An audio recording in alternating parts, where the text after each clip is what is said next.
The day two skis became one. The morning it happened, nobody saw it coming. That was the cruelest part.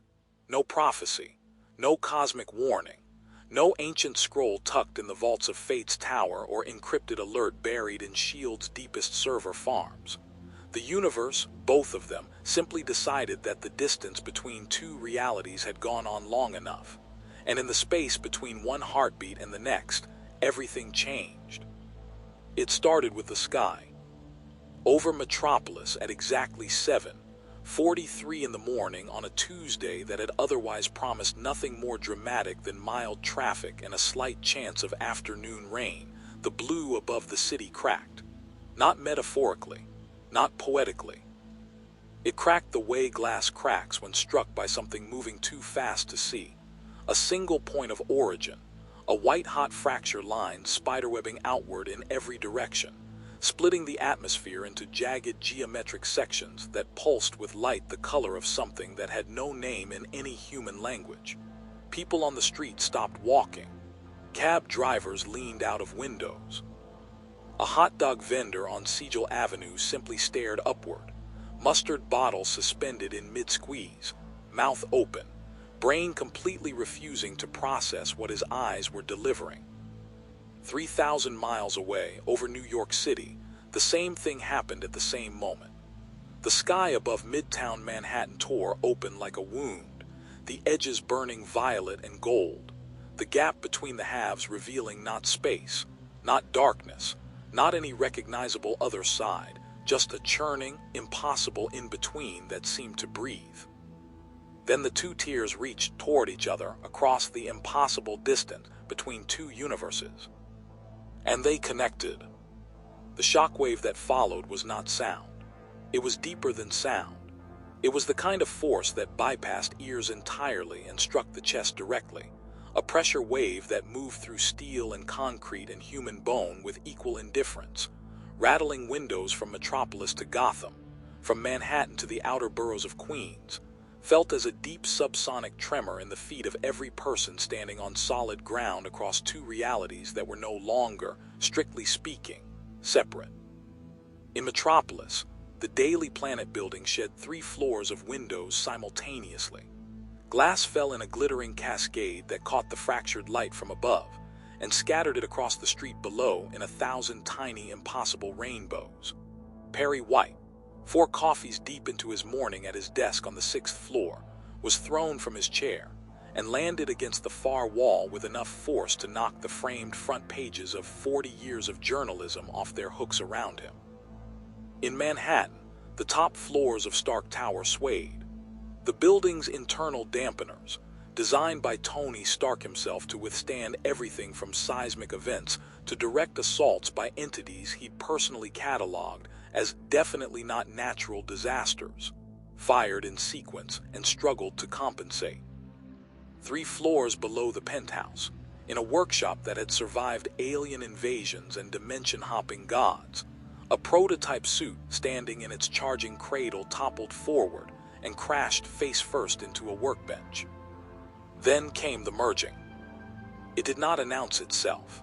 It did not give anyone time to evacuate, to prepare, to call a hotline or file an emergency report, or do any of the reasonable human things people reach for when the unreasonable begins.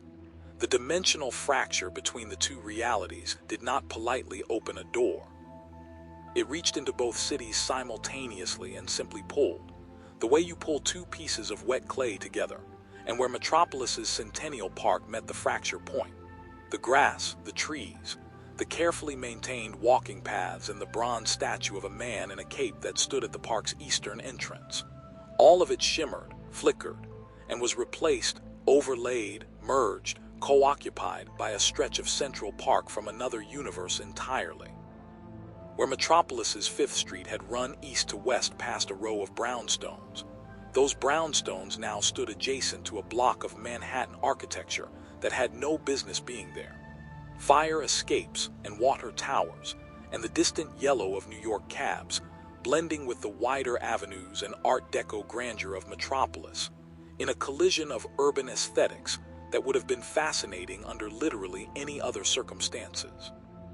For approximately 90 seconds, the merged zone was simply confusing. Then the people started noticing each other.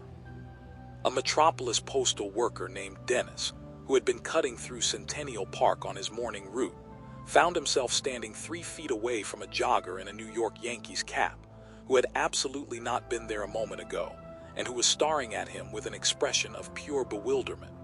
They regarded each other in silence. The sky above them continued to fracture and churn with impossible light. "You seeing this?" the jogger asked. "Yeah," Dennis said. They both looked up. A crack of energy the width of a highway ran directly overhead, and through it, if you tilted your head and squinted against the light, you could see 2 different cities existing in the same space, layers of reality stacked on top of each other like transparencies held to a lamp. "Where did that building come from?"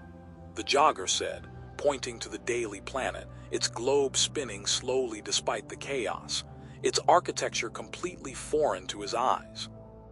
"Where did that one come from?" Dennis replied, pointing to what had been, moments ago, an empty lot near the park's north entrance and was now occupied by a building that looked like someone had decided a skyscraper needed to also be a fortress, angular and severe, and bearing a name on its side in letters that meant nothing to him. Rand Corporation. The 90 seconds of confusion ended when the first structural collapse began. Where 2 streets had merged into one without enough physical space for both, the pressure of overlapping reality was too much for brick and steel to bear. A 4-story building on the merged edge of what had been both Metropolis's Harbor District and Manhattan's Hell's Kitchen simply folded inward, not exploding outward the way buildings do in disasters, but compressing, the walls bowing, the roof descending in a slow, terrible inevitability that gave everyone inside approximately 6 seconds to realize what was happening before the whole structure came down in a roar of dust and groaning metal. The sound of it reached the sky, and the sky, already occupied, answered. Clark Kent had been at his desk at the Daily Planet when the first fracture hit. He'd been in the middle of typing a sentence about Metropolis City Council's proposed budget amendments when the window beside him turned into a cascade of glass, and the building shuddered around him, and every sense he possessed fired simultaneously with information that the human brain is not designed to process all at once. He heard the building on Harbor District collapsing from 4 miles away. He felt the heat signatures of people trapped inside it. He heard their voices, some screaming, some going very quiet in the particular way that people go quiet when they realize screaming is not going to help, and they need to think. He was through the window, and in the air before anyone in the bullpen had finished flinching. Superman hit the cloud layer above Metropolis and pulled up short. The sky above him was wrong in a way that stopped him completely for 1 full second, a rarity for a man who processed the world at the speed of a hummingbird's heartbeat. The fracture lines spreading across the upper atmosphere pulsed with energy his heat vision couldn't fully categorize, something between dimensional radiation and raw cosmic pressure, and through the cracks he could see, he wasn't sure what he could see. Another city, another sky, another everything, layered on top of his own, the 2 realities occupying the same coordinates and managing it only through whatever structural magic was keeping the merge from becoming an instant catastrophe. His super hearing, already scanning in every direction, caught something new. Repulsor engines. The sound was wrong. Not any design he recognized from Wayne's work or any LexCorp prototype he'd cataloged. Cleaner in some frequencies, rougher in others, the acoustic signature of technology built in a different world under different engineering assumptions. And it was getting louder, coming from the direction of the merge zone's eastern edge, moving fast, moving with the particular purposeful velocity of someone who had also just looked at the sky and decided the correct response was to go toward the problem. Tony Stark had been airborne for 45 seconds when his sensors started generating error codes he'd never seen before. The Mark L had been through Infinity Stones, through time travel, through the inside of a wormhole above New York, and through roughly a dozen encounters that Tony's medical team had classified as cardiac events, but the good kind. Its sensor suite was the most sophisticated portable scanning technology on the planet, and right now it was looking at the merged zone below and producing readouts that were, technically speaking, impossible. "Friday," Tony said, his voice carrying the particular flatness of a man whose brain was working so fast that emotional response was currently on a brief hold. "Are you seeing what I'm seeing?" "I'm seeing it," Friday said. "I'm having significant difficulty explaining it." "Take a number." Tony dropped altitude and swept over the merged zone, sensors scanning in full active mode, and the picture that assembled itself was simultaneously cleaner and more insane than he'd hoped. Two cities, not overlapping in the way a double exposure photograph overlaps, translucent and ghostly, but physically, materially coexisting, the infrastructure of both cities present and solid and increasingly unhappy about sharing space. Buildings that existed in both realities were fine. Buildings that existed in only one were starting to experience what Friday was diplomatically calling structural incompatibility with the new local physics. In simpler terms, they were falling. "Structural collapses on the merge boundary. I count 7 imminent and 2 already in progress," Friday reported. "Civilian density in the affected area high. Emergency services from both." "Tony, there are 2 sets of emergency services. I'm picking up radio frequencies I don't recognize. The protocols are different. The dispatch codes are different. There's a police department down there operating on a frequency that doesn't exist in our FCC registry." "Metropolis PD," Tony said, the word coming out of somewhere in the back of his mind where he stored things he'd read once at 2 a.m. and never expected to need. "That's Metropolis. Friday, we just merged with a city from another." The blur hit him from the left. It wasn't a collision in the traditional sense, because the blur pulled up before actual physical contact, resolving itself at the last possible moment into a figure hovering approximately 12 feet away, cape moving in the wind of its own deceleration. And Tony's sensors ran an immediate biological scan and produced a readout that made him glad he was already wearing a suit, because his knees would have done something embarrassing. Kryptonian physiology, solar energy absorption, power output, sensors maxed out and returned error, scale EXCEDD. The figure looked at him. Tony looked back. "You're building," Superman said, his voice carrying the careful, measured quality of someone who was very aware of how much force they were capable of applying to a conversation, and was actively choosing not to, "is different from the buildings I know." "Your cape," Tony replied, "because when your brain is running at full capacity, sometimes the mouth just does what it wants, is different from the capes I know." A beat of silence in which 2 extraordinary human beings, one made extraordinary by an alien star's radiation and 2 decades of choosing to be good, the other made extraordinary by a planet's worth of human genius and the same 2 decades of the same choice, looked at each other across 12 feet of merged universe airspace and performed the fastest mutual assessment in the history of interdimensional contact. "There are people trapped in that collapsed building," Superman said. "I know," Tony said. "I was heading there." "So was I." Another beat. "You take the south side," Tony said. "I'll take the north." "Agreed," Superman said, and they both dropped out of the sky at the same moment toward the rubble below. And the first meeting between the DC universe and the Marvel universe was, in its way, exactly what both of them would have wanted it to be: no posturing, no territorial standoff, no measuring of power levels or exchange of credentials. Just 2 people looking at a problem and moving toward it. It lasted about 4 minutes before everything got complicated. They worked in near-perfect tandem, which surprised both of them and neither of them. Superman punched through the collapsed facade of the Harbor District building with a precision that cleared a rescue corridor without destabilizing the remaining structure, his X-ray vision feeding him a continuous map of the survivors inside, their locations, their conditions, the load-bearing elements he needed to leave intact. Tony sent micro-drones through the openings ahead of him, mapping air pockets, flagging the most critical cases. His suit speakers broadcasting calm instructions in multiple languages to the people inside. They didn't speak much. They didn't need to. In 11 minutes they had everyone out. 14 survivors, 2 with serious injuries, both stabilized by the time they hit street level.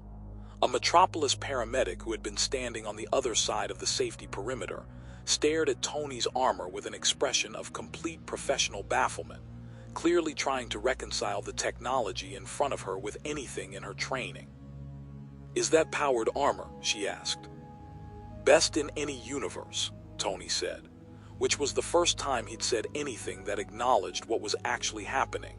And the paramedic looked at the sky and then back at him, and then at Superman, who had landed beside Tony and was looking at the merge zone's boundary with an expression of concentrated concern. "We need to talk," Superman said quietly. "We absolutely need to talk," Tony agreed. "I'm going to make some calls," Superman said, which Tony noted was an admirably calm way to describe contacting what he suspected was an entire team of world-class metahumans. "So am I," Tony said, which was an equally calm way to describe the fact that Friday had already pinged every Avenger with active communication links and was currently compiling a situation report. They looked at each other again. In the distance, across the merge zone boundary, the churning fracture in the sky above the two cities pulsed with another surge of light, and the ground beneath them trembled slightly with the low-frequency vibration of two realities still settling against each other, still working out the physics of cohabitation. Somewhere in the merge zone, a car alarm was going off, a Metropolis make, a model that didn't exist in Tony's world, and next to it, a New York pretzel cart had somehow ended up on a Metropolis street corner, the vendor standing behind it with his arms crossed, and the expression of a man who had decided that the best response to the impossible was to stay behind your cart and wait. If you want to see more universe collision stories that shake the foundations of both Marvel and DC, hit that subscribe button and drop which hero matchup you want to see next in the comments below. The multiverse is wide open, and we're just getting started. Above the merged cities, the fractured sky continued to breathe. Across the merge zone's western boundary, in a shadow that was technically cast by a building that existed in two universes simultaneously, something that was not a hero and not quite a villain stood very still and watched the two figures in the sky with the focused attention of someone who had been waiting for exactly this moment, in exactly this place, for a very long time. It reached into a coat that belonged to no dress code in either universe, and retrieved a small device that beeped once, softly, and went dark. A message sent to 2 recipients, in 2 cities, neither of them heroes. Heroes, enemies, and everything between. The Hall of Justice had seen extraordinary things. It had weathered Darkseid's invasion, survived the Thanagarian occupation, endured the moment when 6 of the world's most powerful beings had looked at each other across a conference table and decided, collectively, that trusting each other was worth the risk. Its walls had absorbed the arguments of gods and the silences of people carrying weights that would have broken anyone without the particular stubborn architecture of heroism holding them upright. It had never hosted a meeting quite like this one. Superman had made his calls from the air above the merge zone, his voice steady in the way it got when the situation was serious enough that steadiness became a choice rather than a default. Within 22 minutes of those calls, the Watchtower had detected the dimensional anomaly and began attempting to quantify it, which was the scientific way of saying that every instrument they had pointed at the fracture zone returned readings that made the display screens look like they were having arguments with themselves. Within 30 minutes, the first javelin was in the air. Within 40, the Core 7 were assembled at the hall's main briefing room, and the screens around them were showing the merged zone from 6 different angles, the feeds flickering occasionally as the camera systems tried to decide which reality's light spectrum to calibrate for. Batman had not said a word since arriving. This was not unusual. What was unusual was the quality of his silence, which had shifted from the baseline contemplative silence he maintained in most briefings to something sharper and more deliberate, the silence of a man who was processing something that he found genuinely unsettling, which was itself unsettling to everyone in the room because very little genuinely unsettled Bruce Wayne. The merge zone currently covers approximately 4 square miles of overlap between Metropolis's Harbor District and what appears to be a corresponding section of a city called New York, Wonder Woman said, her finger tracing the boundary on the tactical display. The overlap is stable for now. The fracture lines in the upper atmosphere have not widened in the last 18 minutes, but they have not closed either. They're not going to close on their own, Jayon said from his position at the far end of the table, his eyes carrying the distant quality that meant he was simultaneously present in the room and extending his consciousness outward in ways that had no easy description. The energy sustaining the fracture is not dissipating. It is being maintained. Maintained, Hal Jordan said flatly, as in on purpose. As in on purpose, Jayon confirmed. The room absorbed this. I've been in contact with the individual I met above the collapse site, Superman said. His name is Tony Stark. He goes by Iron Man. He sent me an initial briefing document that I've shared with the Watchtower systems. The translation protocols are handling most of it, though there are references to events and entities that have no cross-reference in our databases. Because they're from a different universe, Barry said. Because they're from a different universe, Superman agreed, with the patience of someone who understood that sometimes stating the obvious was a necessary step in the process. Their team is called the Avengers, Clark continued. Stark is describing them as Earth's primary response unit for threats beyond conventional military capacity. Based on the personnel list he shared, their capability profile is, he paused, choosing the word carefully, significant. How significant? Diana asked. They have a Thor, Clark said. A beat of silence in which everyone in the room recalibrated slightly. Their Thor or a Thor? Hal asked. A Thor, son of Odin, god of thunder. Apparently there's an Asgard in their universe as well, with a somewhat different political history than ours but the same essential cosmological framework. Same Odin? Jayon asked. Apparently yes, though Stark's briefing notes suggest their relationship is, quote, complicated. Whose relationship with Odin isn't? Diana said dryly, which was the first moment of levity the room had produced, and which lasted approximately 1 second before Batman spoke for the first time since the briefing began. They have a version of the Hulk, he said. The room looked at him. Banner, Bruce Banner, gamma radiation incident.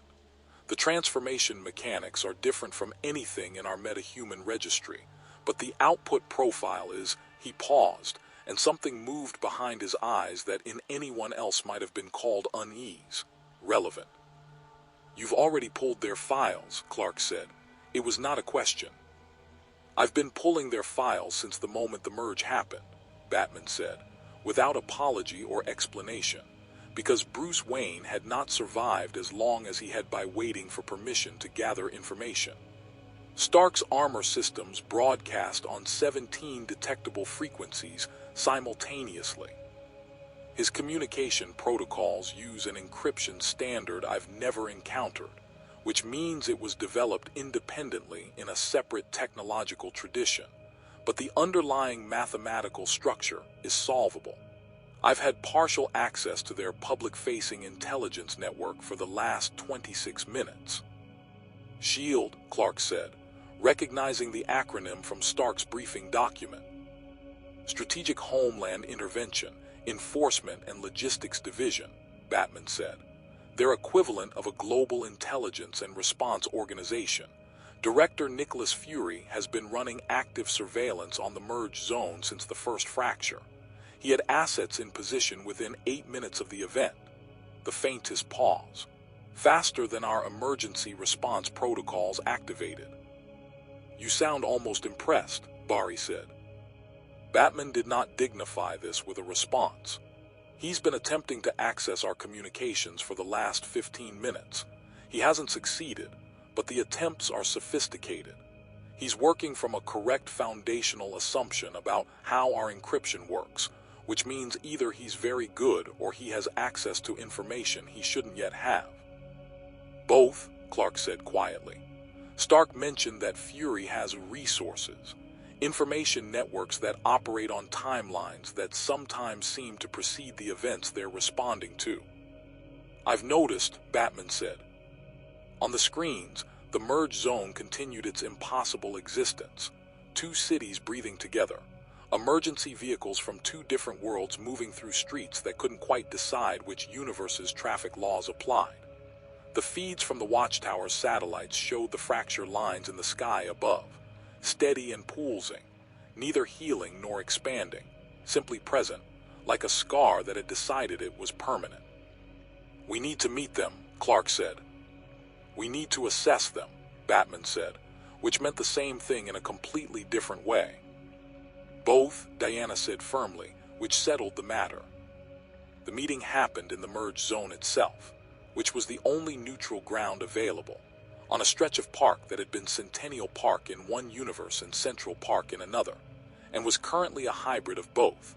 The Metropolis side's more formal landscaping giving way midway through to Manhattan's wilder, more democratic sprawl of grass and trees and benches occupied by people from 2 different worlds who were handling the situation with varying degrees of composure. The Avengers arrived first, which Batman noted and filed away without comment. Iron Man, Captain America, Thor, Black Widow, Hawkeye, and the Hulk, who had apparently decided that the situation warranted Banner remaining in his other form, something that Clark had been briefed on, and that still required a conscious effort of will not to react to when the massive green figure stepped out of the Quinjet, and onto the grass, and several birds from both universes simultaneously decided to be elsewhere. The Justice League arrived 30 seconds later, which was also Batman's doing, because there was information in who arrived first, and he wanted to see what the Avengers did with 30 seconds of unobserved time in an unfamiliar location. What they did, he noted, was spread out in a loose perimeter. Hawkeye's eyes moving across the tree line, Black Widow conducting a rapid assessment of every exit point, Captain America positioning himself slightly ahead of the group in a way that was simultaneously tactical and representational. They were a team that had fought together long enough to move like a single organism without anyone calling it. He noted this the way he noted everything, completely, and with the understanding that information had no moral valence until it was used. Clark and Tony did the introductions, which was the correct call because they had the prior contact and the established baseline of trust, however thin, that came from pulling 14 people out of rubble together. There was a moment when Thor and Diana looked at each other across the assembled group, with the particular recognition of 2 people who exist on a scale that most of the room cannot fully perceive. A fraction of a second of assessment that concluded in something that was not quite a nod, but carried all of a nod's meaning. You're a god, Diana said. And you are the daughter of one, Thor replied. I recognize the bearing, a pause. Your Zeus is he. Complicated, Diana said. As all fathers, Thor said, with a warmth that surprised everyone within earshot except Diana, who simply nodded.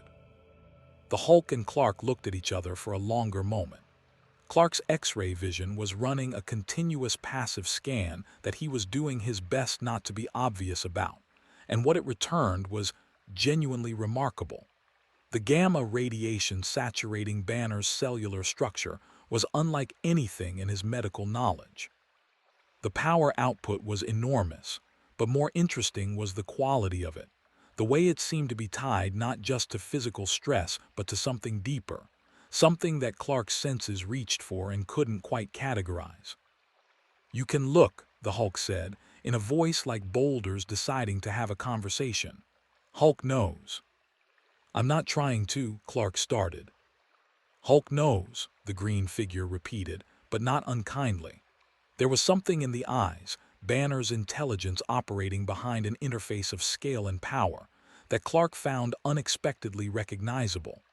The experience of being something that the world couldn't fully hold, of having to choose, constantly, how much of yourself to allow into a given moment. "You keep it in," Clark said quietly, meaning the power, meaning the weight of it. "Always," the Hulk said, then after a moment, "You too." Clark didn't answer, which was its own answer. Barry and a young man in a red and blue suit, who had been introduced as Peter Parker, had drifted to the edge of the group, and were currently talking at a speed that suggested they had independently arrived at the same conclusion, which was that the other person was the most interesting individual they had encountered in recent memory. Barry's baseline conversational velocity was already faster than most people's, and Parker matched it instinctively, the two of them bouncing observations about the merge zone back and forth like a tennis match being played at triple speed. "The fracture lines follow a geometric pattern," Parker was saying, gesturing at the sky with the enthusiasm of someone who found catastrophic dimensional anomalies genuinely exciting. "It's not random. See how the secondary fractures branch at approximately 60-degree angles from the primaries. That's not chaos physics, that's structured propagation. Something is shaping the way the merge expands." "Or containing it," Barry said, because that was the thought that had been sitting in the back of his mind since he'd first seen the fracture pattern from the air. What if the geometry isn't how the merge is spreading? What if it's a boundary? What if whatever is maintaining this, he gestured at the pulsing lines above them, is doing it to keep the merge from becoming total? Parker stared at him. "Oh, that's a terrifying thought." "Right. Who are you again?" "Barry Allen Flash." "Peter Parker, Spider-Man. Your suit doesn't have a speed indicator, does it? Because I would genuinely love to know your 2.3 miles per second in this atmosphere under standard conditions," Barry said, because he'd been waiting for someone to ask for 3 years and none of his teammates ever did because they were used to it. "Faster if I'm pushing. Theoretical upper limit is, honestly, I try not to think about it."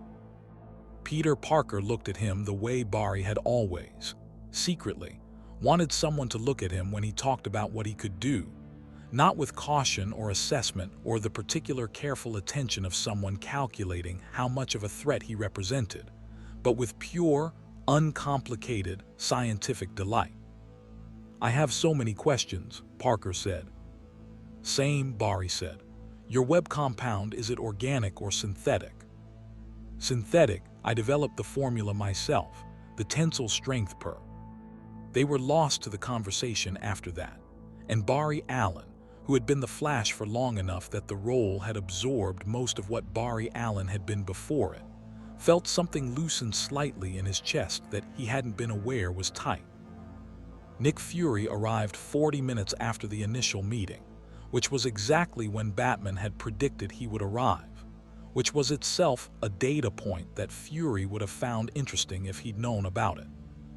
He came with minimal escort, Hill beside him, 2 agents maintaining a discreet perimeter distance, and he surveyed the assembled heroes of 2 universes with the expression of a man who had learned, through decades of dealing with the extraordinary, to show exactly as much of his reaction as he chose to, and not one fraction more.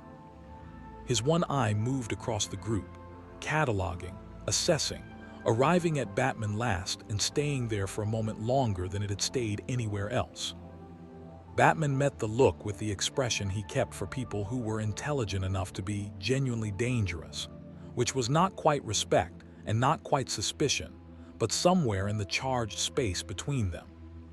"Director Fury," Clark said, extending his hand. "I'm Superman, Clark Kent when you're off duty, though I understand you prefer to maintain the separation." Fury shook the hand without particular ceremony. "I've done my reading." "So have I," Batman said from slightly behind and to Clark's left, and the way he said it made it clear that the reading in question had been thorough and had started before Fury had any reason to expect it. Fury looked at him directly. "Batman, Bruce Wayne, the file I have on you is impressive." "The file you have on me is the one I let you find," Batman said. A silence that had the quality of two extraordinarily capable people taking each other's measure and arriving simultaneously at the conclusion that the other one was going to be a significant problem and possibly a significant asset, and that the difference between those two outcomes would depend on choices not yet made.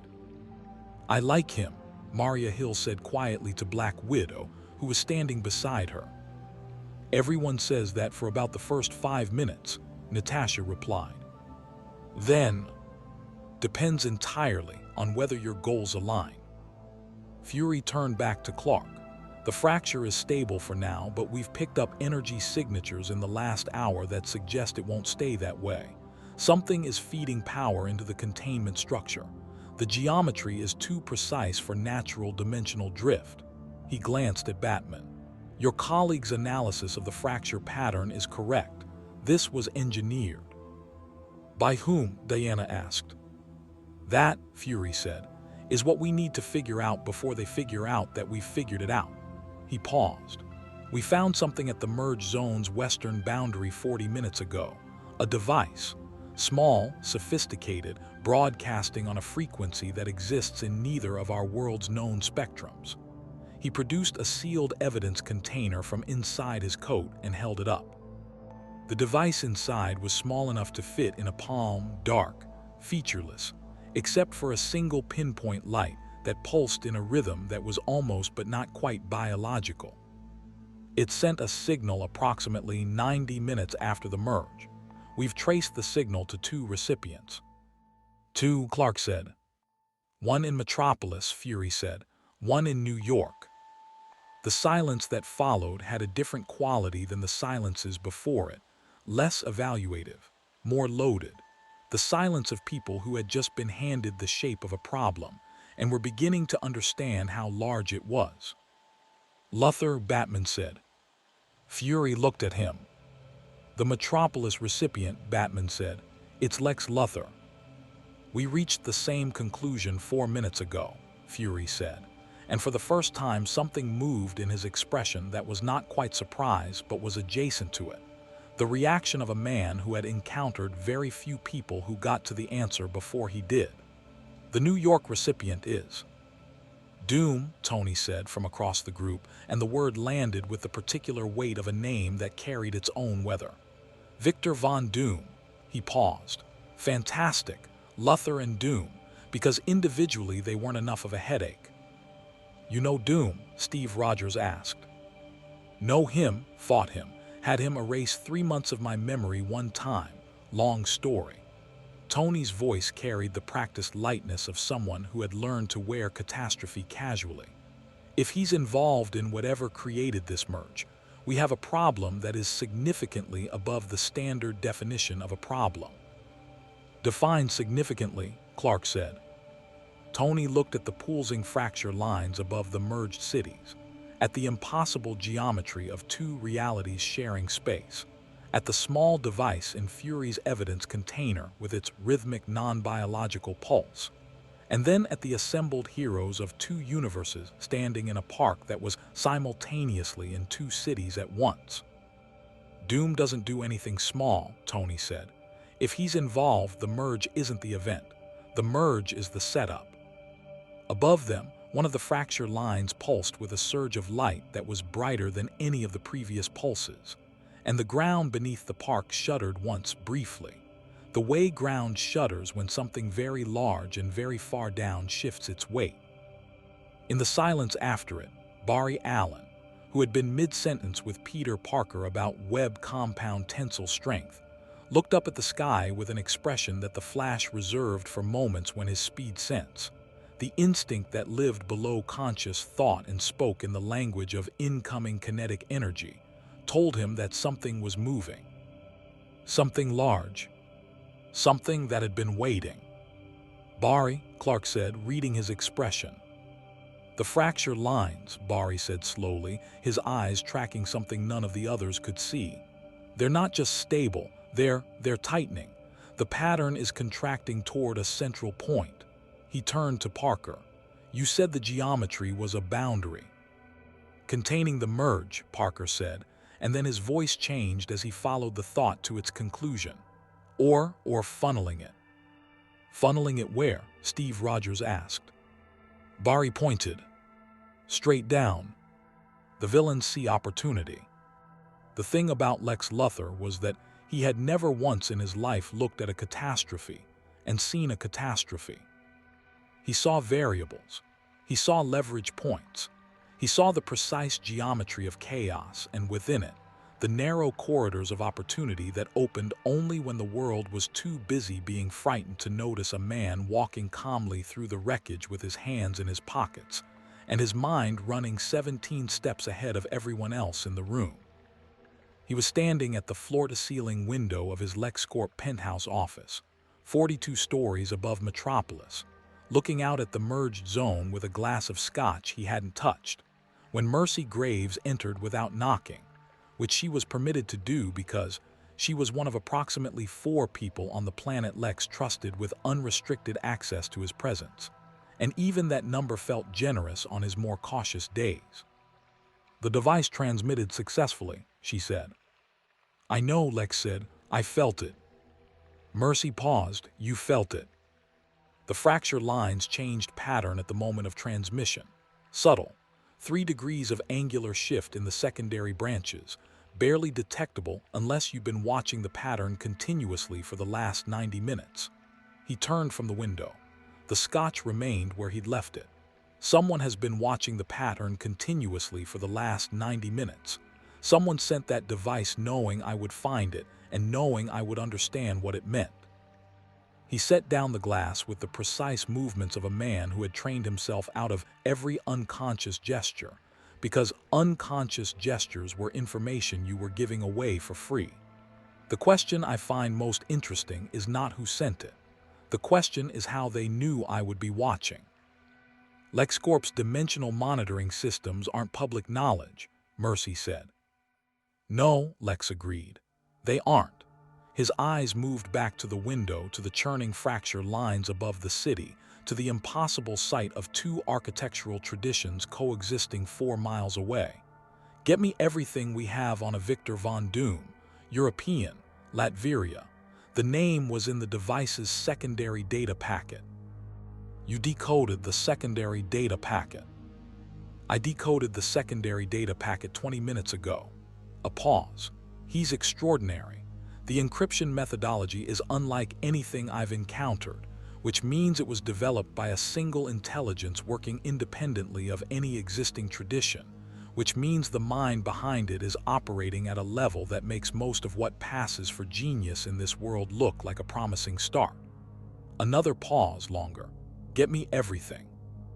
Mercy left without a word, because she recognized the quality of Lex's attention when it had found something worthy of it, and she knew better than to interrupt the process. Lex turned back to the window. Somewhere out there, in a city that had not existed adjacent to his own 12 hours ago, a man named Victor von Doom had received the same message he had, and had, presumably, understood it, and was, presumably, thinking about it the same way he was thinking about it, not as a warning, not as an invitation, but as a proposition. The fracture lines pulsed. Lex almost smiled. Castle Doom occupied a position in the merged zone that was, from a purely architectural standpoint, deeply inconvenient for everyone in its immediate vicinity. The castle had arrived with the merge.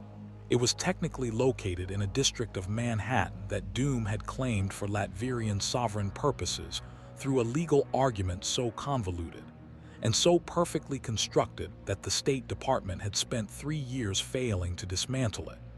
And it now sat at the boundary edge of the overlap zone like a deliberate statement. Its gray stone towers rising above the surrounding merged streetscape, with the particular arrogance of architecture that had never once doubted its right to exist exactly where it was. Doom was in his study. The study was large and lined with books that were not decorative, maps that were not art, and instruments that were not available in any commercial catalog, because Doom had built most of them himself in the gaps between his other projects. He was seated at the central table with the small device open in front of him, its casing removed with surgical precision, its internal components laid out in the particular systematic order that Doom imposed on everything he examined because disorder was a form of disrespect toward the subject of study. He had decoded the secondary data packet in 11 minutes.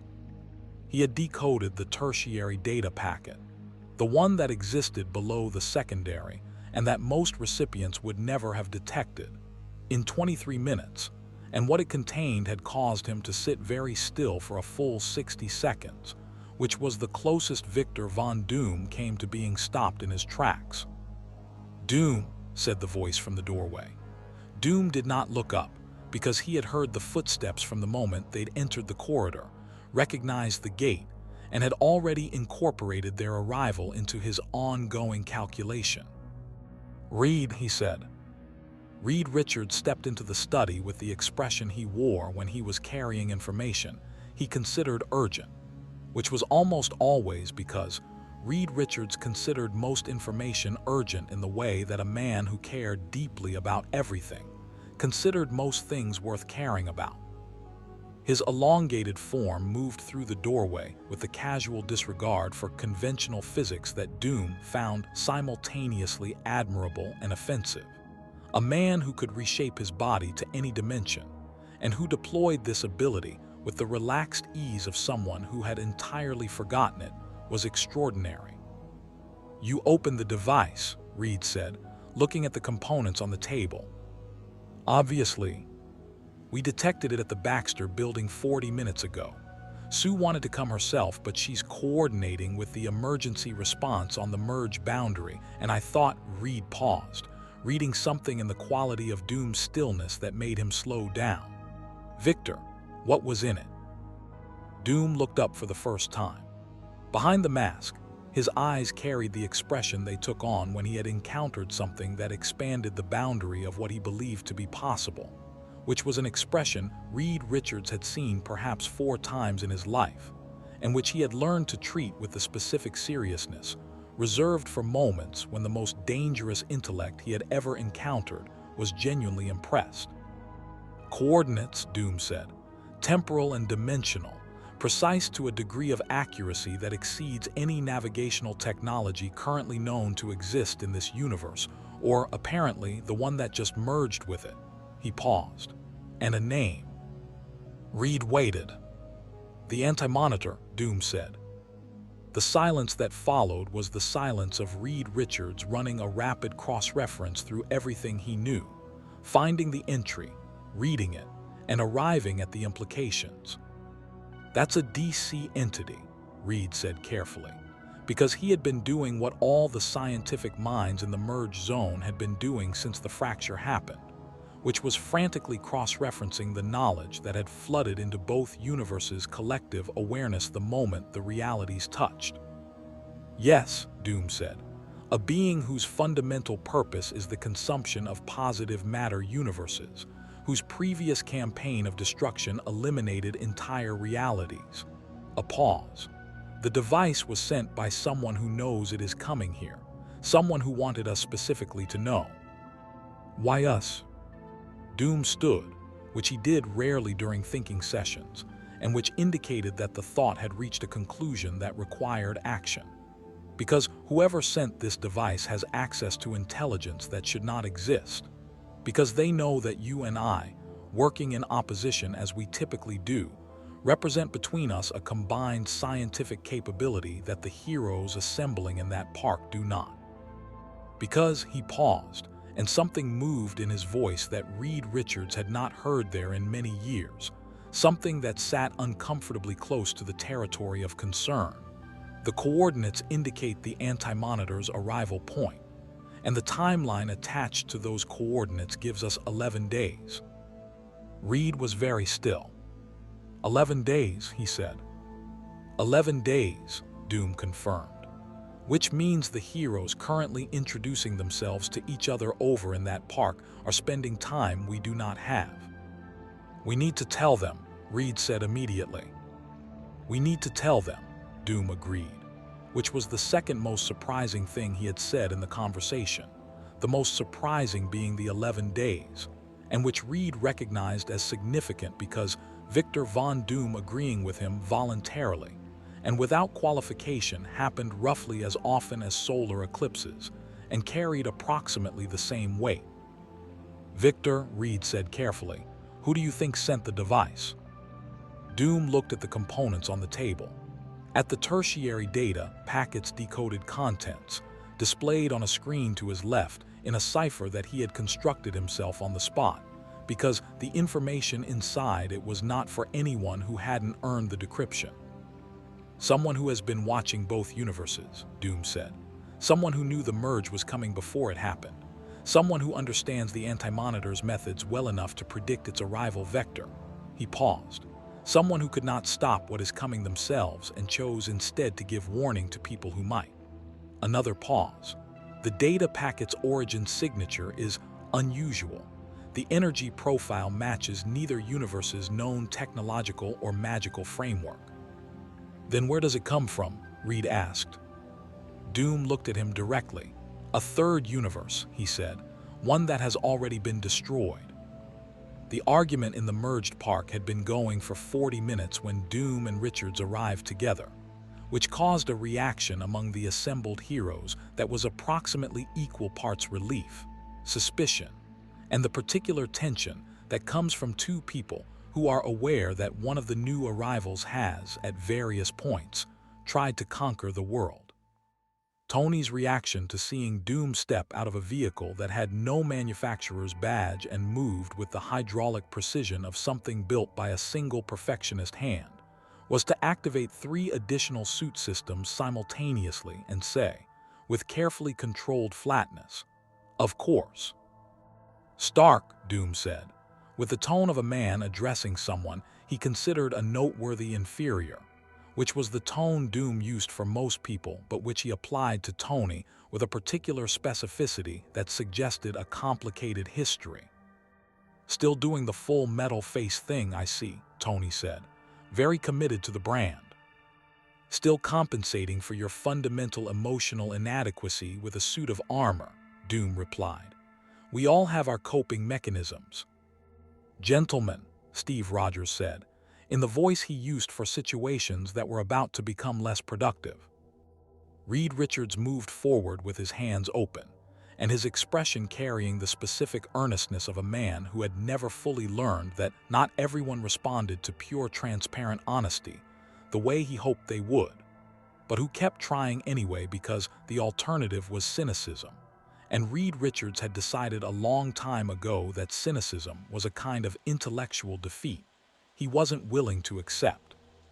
"We have information," Reed said, addressing Clark and Tony and by extension everyone gathered. "Time sensitive, I need everyone to listen."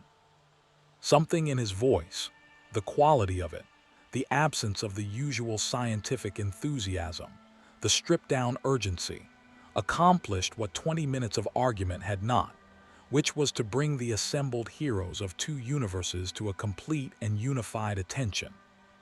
Reed laid it out with the precision of a man who respected his audience enough to give them all of it without softening. The device, the coordinates, the timeline, the name. The Anti-Monitor. The silence after was different from all the silences before it. "We know this entity," Diana said finally, and her voice had changed in a way that Clark recognized, the shift that occurred when Diana moved from warrior to something older, something that had access to histories that predated most of the people in the room. "The Monitor's opposite, the force that nearly unmade our universe in a crisis that rewrote reality itself. We thought," she paused, "we believed the threat had been resolved." "Threats of that magnitude," Jayon said quietly, "are rarely resolved. They are redirected, delayed, contained." His eyes were distant again. I have been sensing something at the edge of consciousness since the fracture occurred. Something vast, something hungry. I attributed it to the dimensional disruption. A pause. I was wrong about the cause. 11 days, Clark said. If the coordinates are accurate, Reed confirmed. And they are. I've verified the dimensional mathematics twice. The merge itself, Bari said slowly, his mind working through it at the speed he worked through everything. Was this caused deliberately, to draw the anti-monitor here? Or to bring two universes together so there would be enough combined power to stop it, Tony said. And the thought landed in the room with the weight of something that reordered everything around it. Because it was not a comforting thought.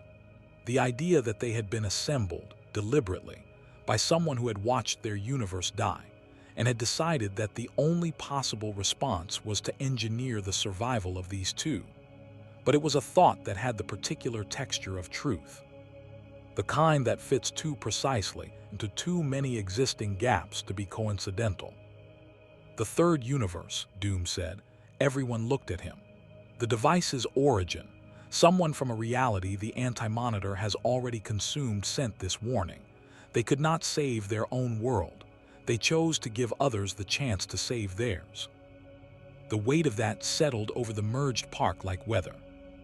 A person, in a universe now gone, in the final moments or hours or days of everything they had known, had built a device and sent it forward and across the dimensional boundary to two universes they would never see, to people they would never meet, because the alternative was silence, and they had decided that silence was a form of surrender they were not willing to make. Peter Parker was looking at the sky. Bari Allen had gone very still. Diana's hand had moved, without her appearing to notice it, to the hilt of her sword. Steve Rogers had the expression he got when he had looked at something terrible and decided the correct response was to stand up straighter. We have 11 days, Clark said. We have 2 universes worth of resources, intelligence, and capability. He looked around the assembled group at Tony, whose armor was already running calculations, at Reed, whose face carried the focused calm of a mind that had found its problem, at Doom, who was standing slightly apart in the way he always stood, as if proximity to others was a tactical position rather than a social one, at Diana, at Thor, at Steve, at Jayon, at Bari and Peter, who were looking at each other with the particular expression of 2 people who had just decided simultaneously that they needed to work together immediately. We start now, Clark said. What nobody in the park had noticed, because they had been focused on the device and the coordinates and the name that had changed the temperature of the conversation, was that Lex Luthor had been in the merge zone for the last 20 minutes. He was not obvious about it.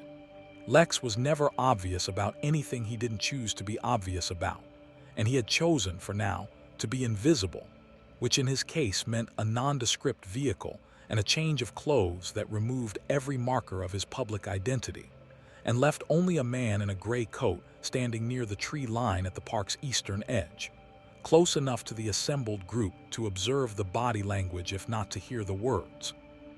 He had watched Doom arrive. He had watched Reed Richards' face when he delivered whatever information he decoded from the device. He had watched the shift in the group's posture when the information landed, the specific quality of stillness that groups of powerful people display when they have been told something that reorders their priorities.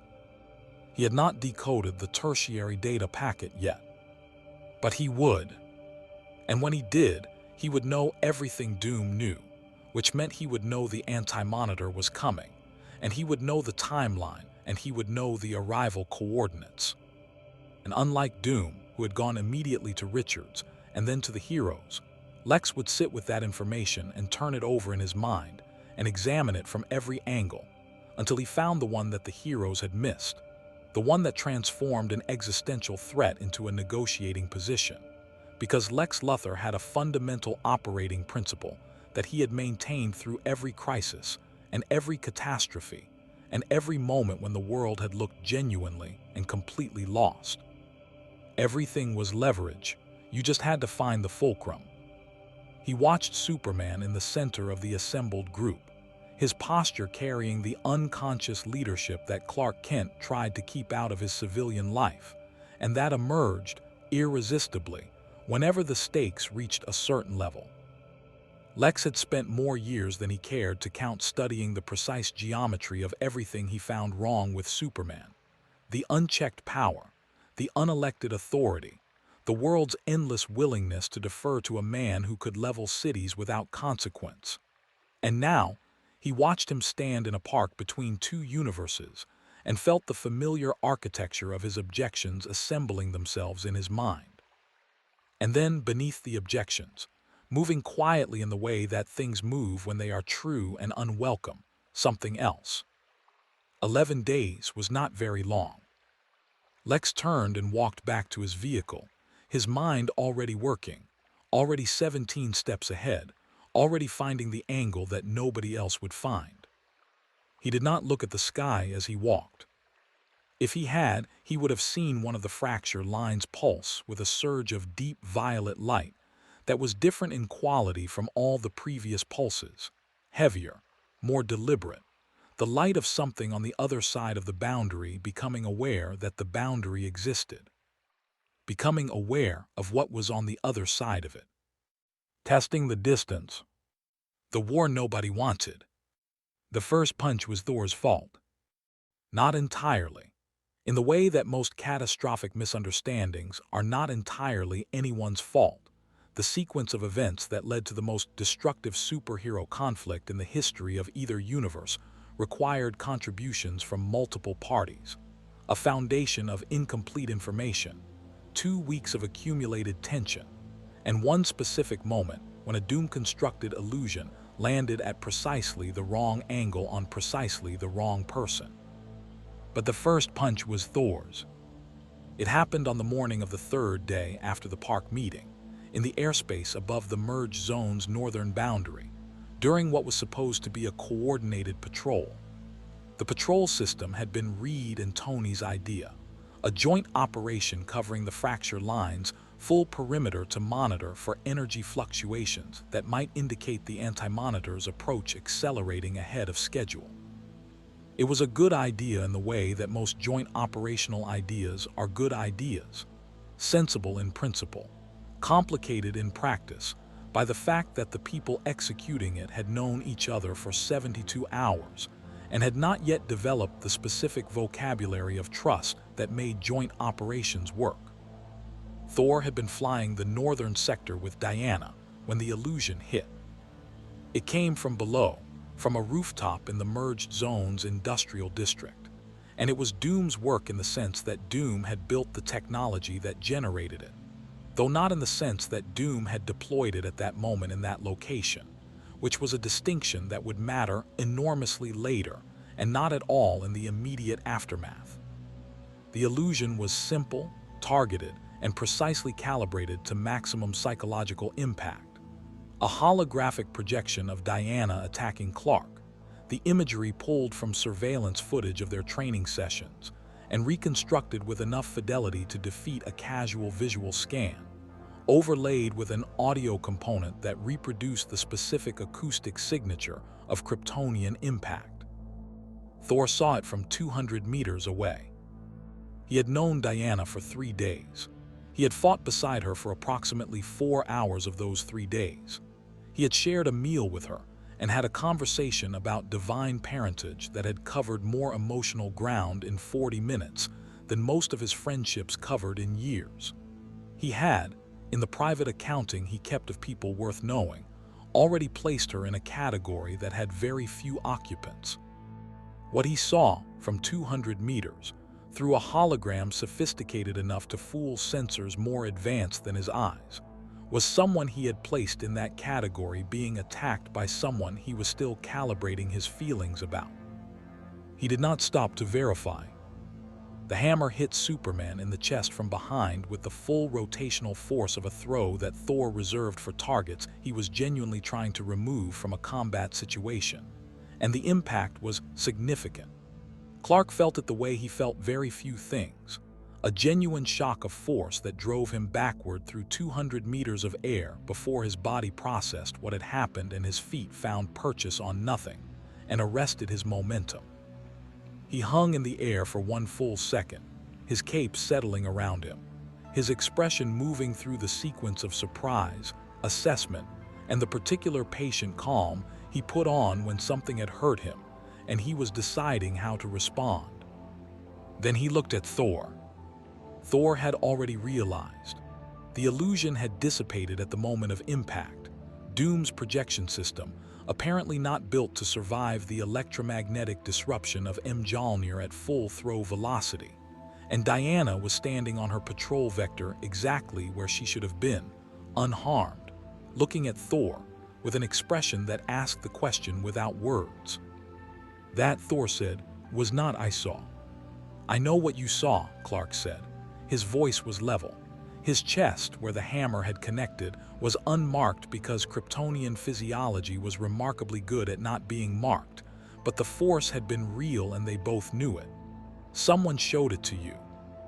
The projection came from the industrial district, Diana said, already descending toward the source location, her hand on her sword. Rooftop, northeast corner. Doom's technology, Thor said, the words carrying the specific weight of a man arriving at a conclusion he did not want to arrive at. We don't know that yet, Clark said, and he meant it, which was itself a kind of strength that Thor, hovering in the airspace with his hammer retrieved, and the particular expression of a warrior who has just struck an ally by mistake, recognized and filed away as important information about what kind of person Clark Kent was. I struck you, Thor said. You did, Clark agreed. I should not have. No, Clark said, but you saw what you were supposed to see, and you reacted the way someone who cares about their allies reacts. A pause. Next time, 1 second of verification. Thor looked at him for a long moment.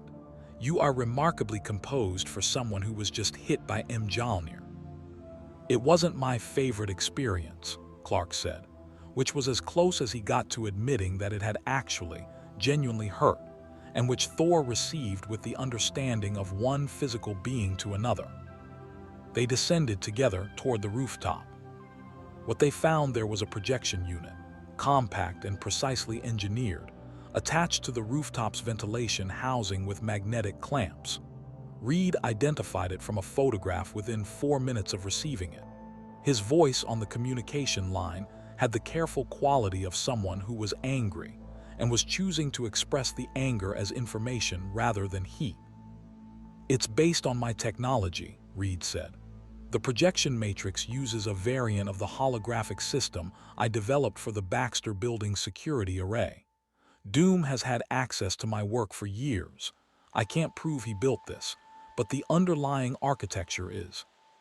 Richards, Doom's voice, entering the communication channel from his own frequency. I did not build that device. The technology is derived from yours, yes, as is half of what I have built in the last decade, because you are one of approximately 3 people whose foundational work is worth building on. A pause that carried the weight of Doom not enjoying what he was about to say. Someone used my access to your methodology to construct a provocation. Someone who wanted the 2 groups to fight each other. Who has access to both your work and Reed's? Tony asked. The silence that followed was not empty. It was the silence of multiple people arriving at the same answer at the same time. Luthor, Batman said. Lex had not built the projection unit. This was the truth, and like most truths that exonerate people with Lex Luthor's reputation, it was both accurate and beside the point, because what Lex had done was spend 2 days quietly providing LexCorp's dimensional monitoring data to a third party he had not fully identified, in exchange for access to that party's analysis of the fracture geometry. And the third party had used that data to determine patrol routes, and someone with access to the patrol routes had placed the projection unit on the rooftop at the precise location and time that would guarantee Thor saw it first. Lex discovered this on the morning of day 4, and he sat with the information for 47 minutes before deciding what to do with it. The 47 minutes were, by his own private accounting, the most honest 47 minutes he had spent in years. Because in those 47 minutes he had to look at the sequence of events and acknowledge, in the internal space where Lex Luthor was only ever fully honest with himself, that he had been used. That someone had read him accurately enough to predict his behavior, to construct a situation in which his actions, rational, defensible, strategically sound by his own framework, had served someone else's purpose. He did not enjoy this. He enjoyed it less than the time Superman had foiled the Prometheus Initiative, less than the time the Senate committee had asked him questions he hadn't prepared for, less than the time, 2 years ago, when he had looked at a plan he had spent 18 months constructing and realized, in the final hour, that it was based on a wrong assumption he should have caught in the first week. Someone was smarter than him. Not in the moment, possibly not in aggregate, but in this specific situation on this specific board, someone had looked further ahead than he had, and the result was a heroes versus heroes conflict that had been narrowly avoided, and a trail of evidence that pointed, incompletely but plausibly, in his direction. He picked up his phone and called a number that did not exist in any directory. It rang twice. "I know," Batman said when he picked up. Lex paused. "You know what specifically?" "That you didn't build the projection unit. That you shared patrol data with a third party you haven't fully identified. That you've spent the last 47 minutes deciding whether to come forward." A pause. "I've been watching you since day one, Luthor. I know your decision timeline." "You've been watching me," Lex said. "I've been watching everyone," Batman said, "but you with particular attention." "I'm flattered." "Don't be. I watch everyone I consider dangerous." "And do you consider me dangerous?" "I consider you the most dangerous unenhanced human being in either universe," Batman said, "and I include myself in that assessment." The silence that followed was different from their previous silences. It had the quality of two instruments that had been tuned independently suddenly being played in the same key and finding, with mutual surprise, that they produced something interesting together. "The third party," Lex said. "I have partial data on the signal origin.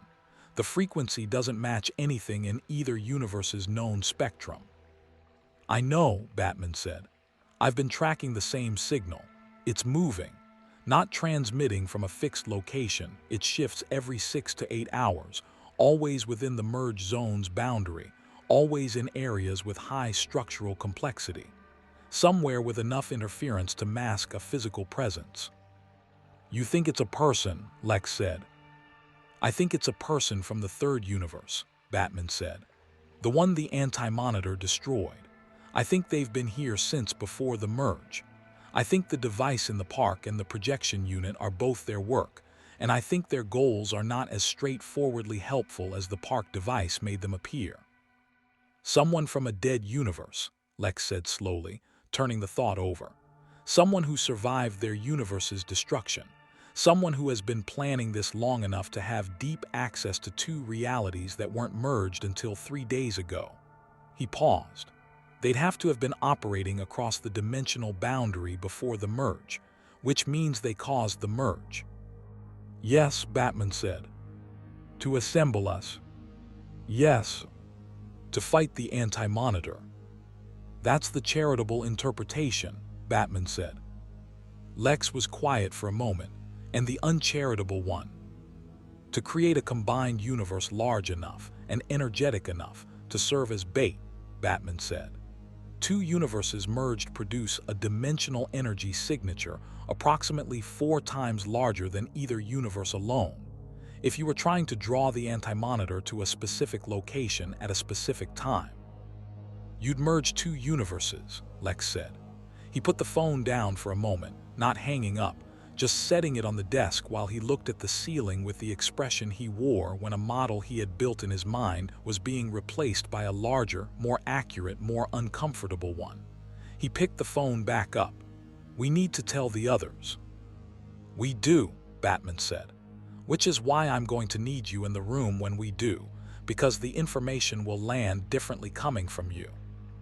"You want to use me as a credibility signal," Lex said. I want to use the fact that you figured it out independently as a credibility signal, Batman said. There's a difference. Is there? To me, Batman said simply. The meeting happened in the Baxter building, which Reed had offered because it was the largest secure facility in the merged zone with enough space for everyone, and because Sue Richards had quietly pointed out that neutral ground mattered, and the Baxter building, being neither a hero headquarters nor a government facility, was as close to neutral as the current geography allowed. She was right, as she frequently was about things that the people in her life spent too much time not listening to. And Reed had the grace to acknowledge this with the specific look he reserved for moments when he realized, again, that his wife was operating several steps ahead of him on the human dimension of a problem, while he was focused on the physics. 22 people in a conference room that had been designed for 8. Tony had restructured the table layout with the efficiency of a man who had run enough crisis meetings to know that seating arrangements were not trivial. He put Clark and Steve at one end, Diana and Thor at the other. He put Reed and Doom side by side because their current unprecedented cooperation was a resource, and proximity reinforced it. He put Fury and Batman across from each other because putting them next to each other would have been wasteful. You wanted those two where they could see each other's faces. He put Lex Luthor at the center of one side, flanked by nobody, because Lex had requested it and Tony had understood the request immediately. A man standing in the open, without cover, was making a statement about what he was choosing to be in this room. Batman laid out the intelligence. Lex confirmed the data points that overlapped with his own research. Reed and Doom together walked through the implications of the bait theory. Reed's presentation style open and explanatory, Doom's additions precise and unadorned by anything he considered unnecessary context. The room listened. The room was very good at listening when the stakes were high enough, which was one of the things that made rooms full of exceptional people different from rooms full of ordinary ones. Not the capability, but the discipline to subordinate ego to information when the information mattered. So we were assembled, Steve said when they finished. Not a question, a summary. Steve Rogers had a gift for reducing complex situations to their ethical core without losing anything important in the reduction. Yes, Batman said. By someone who survived their universe's destruction and engineered ours to prevent the same outcome. That's the most likely interpretation of the available data, Reed said. What's the least likely interpretation?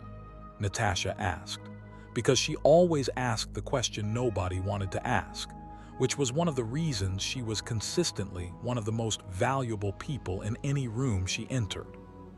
That the bait theory is correct and we are not the intended fighters, Doom said. That we are the intended meal. The silence after this was very complete. If the Anti-Monitor's primary sustenance is the energy released by universe destruction, Doom continued, and if a merged universe produces 4 times the energy signature of a single universe, then 2 possibilities exist. The first, we were assembled to fight the Anti-Monitor and potentially win. The second, we were assembled to produce a more attractive target, one large and energetic enough to draw the Anti-Monitor here for its own consumption. With us as collateral, Tony said flatly. With everything as collateral, Doom said. Clark was looking at the table, not at the data displays, not at the faces around him, but at the table's surface, the way he looked when he was doing the thing he did that nobody, except the people who knew him best, recognized. Processing not the information but the weight of it, measuring it against the framework of what he was going to do regardless of what the information said. He looked up. Then we find the survivor, Clark said. We find whoever came from the destroyed universe. We get the full truth. And then, his voice carried the quality it carried when he had made a decision that was not subject to further debate, not because he was unwilling to hear arguments, but because the argument was already finished inside him. We make our own choice about what to do with it. Finding them, Fury said, given that they've been operating invisibly in the merge zone for at minimum several weeks, is not as simple. Barry, Clark said. Barry Allen looked up from the notepad he'd been filling with calculations since the bait theory had been introduced. I can run the entire merge zone at search speed in about 4 minutes, he said. If they're physically present anywhere in the overlap area, I'll find them. I'll recalibrate the Watchtower sensors to the third universe's energy signature, Jayon said. If they're using technology from their origin reality, we'll detect it. Peter, Tony said. Parker looked up. He was the youngest person in the room and had been quiet in the way that genuinely intelligent young people are quiet in rooms full of extraordinary adults, taking in more than he showed and processing it faster than most people in the room would have guessed. Web sensors on every major structure in the merge zone, he said immediately, because he had already been thinking about it. Vibration analysis. If someone's been moving through the merge zone without using conventional transport, they're touching the infrastructure. I can map the touch patterns. Tony looked at him for a moment. Good, he said, which from Tony Stark in a crisis meeting carried the weight of a standing ovation. Outside the Baxter Building's windows, the merged city hummed with the impossible energy of two realities sharing space. The fracture lines in the sky above pulsed in their steady rhythm, and if you had the right instruments, or the right eyes, or the right sensitivity to things that moved below the threshold of normal perception, you could feel it, the vast approaching weight of something that had consumed entire realities and was moving steadily toward the combined brightness of two universes burning together in the dark. 8 days remained. In the building's subbasement, 3 floors below the conference room, a ventilation access panel that appeared on no blueprint in either universe's architectural records shifted slightly. A figure in a coat that belonged to no fashion tradition paused, listened to the footsteps above, and remained very still. Their eyes, in the darkness, reflected the faint light from the device in their hands with a color that did not exist in either universe's visible spectrum. They had heard everything. They were, for the first time since arriving, afraid that it was not going to be enough. The true enemy revealed. On the morning of day 7, the sky stopped pulsing. It did not heal. It did not close. The fracture lines simply went still, the violet and gold light that had been cycling through them in its almost biological rhythm flattening into a single sustained luminescence that cast no shadows and produced no warmth and made everyone who looked at it for more than a few seconds feel, in a place below rational thought, that something fundamental had changed in the nature of the space around them. Barry noticed it first because Barry noticed everything that moved, and more specifically, everything that stopped moving when it should not have. He was on his 4th perimeter sweep of the morning when the pulse rhythm simply ceased, and he pulled up short in the middle of a street in the merged zone's eastern district, standing completely still in a way that looked, to the fruit vendor whose cart he had stopped beside, like a man in a red suit who had been hit by a very sudden and very serious thought. He was on the communication line before the vendor had finished blinking. The fracture line stopped pulsing, he said. We see it, Tony said immediately, which meant Friday had flagged it at the same moment Barry had noticed it, which was itself information because Barry's sensory processing operated considerably faster than any artificial system Tony had built, which meant the change was large enough to be simultaneously obvious to both of them. Reed, are you? I see it, Reed said, and his voice had the particular stripped quality of a man who had just looked at a sensor reading and was in the process of revising his threat model significantly upward. The energy sustaining the fracture geometry has changed state. It's no longer cycling. It's Tony, it's charging.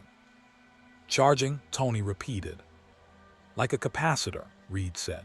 The fracture lines have been functioning as an energy collection system since the merge, drawing ambient dimensional energy from both universes, storing it, building toward a threshold. A pause during which the sound of Reed's instruments could be heard running calculations at full speed. When the threshold is reached, the geometry collapses.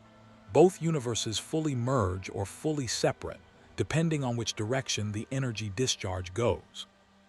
And if something from outside is directing the discharge, Doom's voice, entering the channel with the flatness of a man who had already reached the conclusion and was simply confirming it.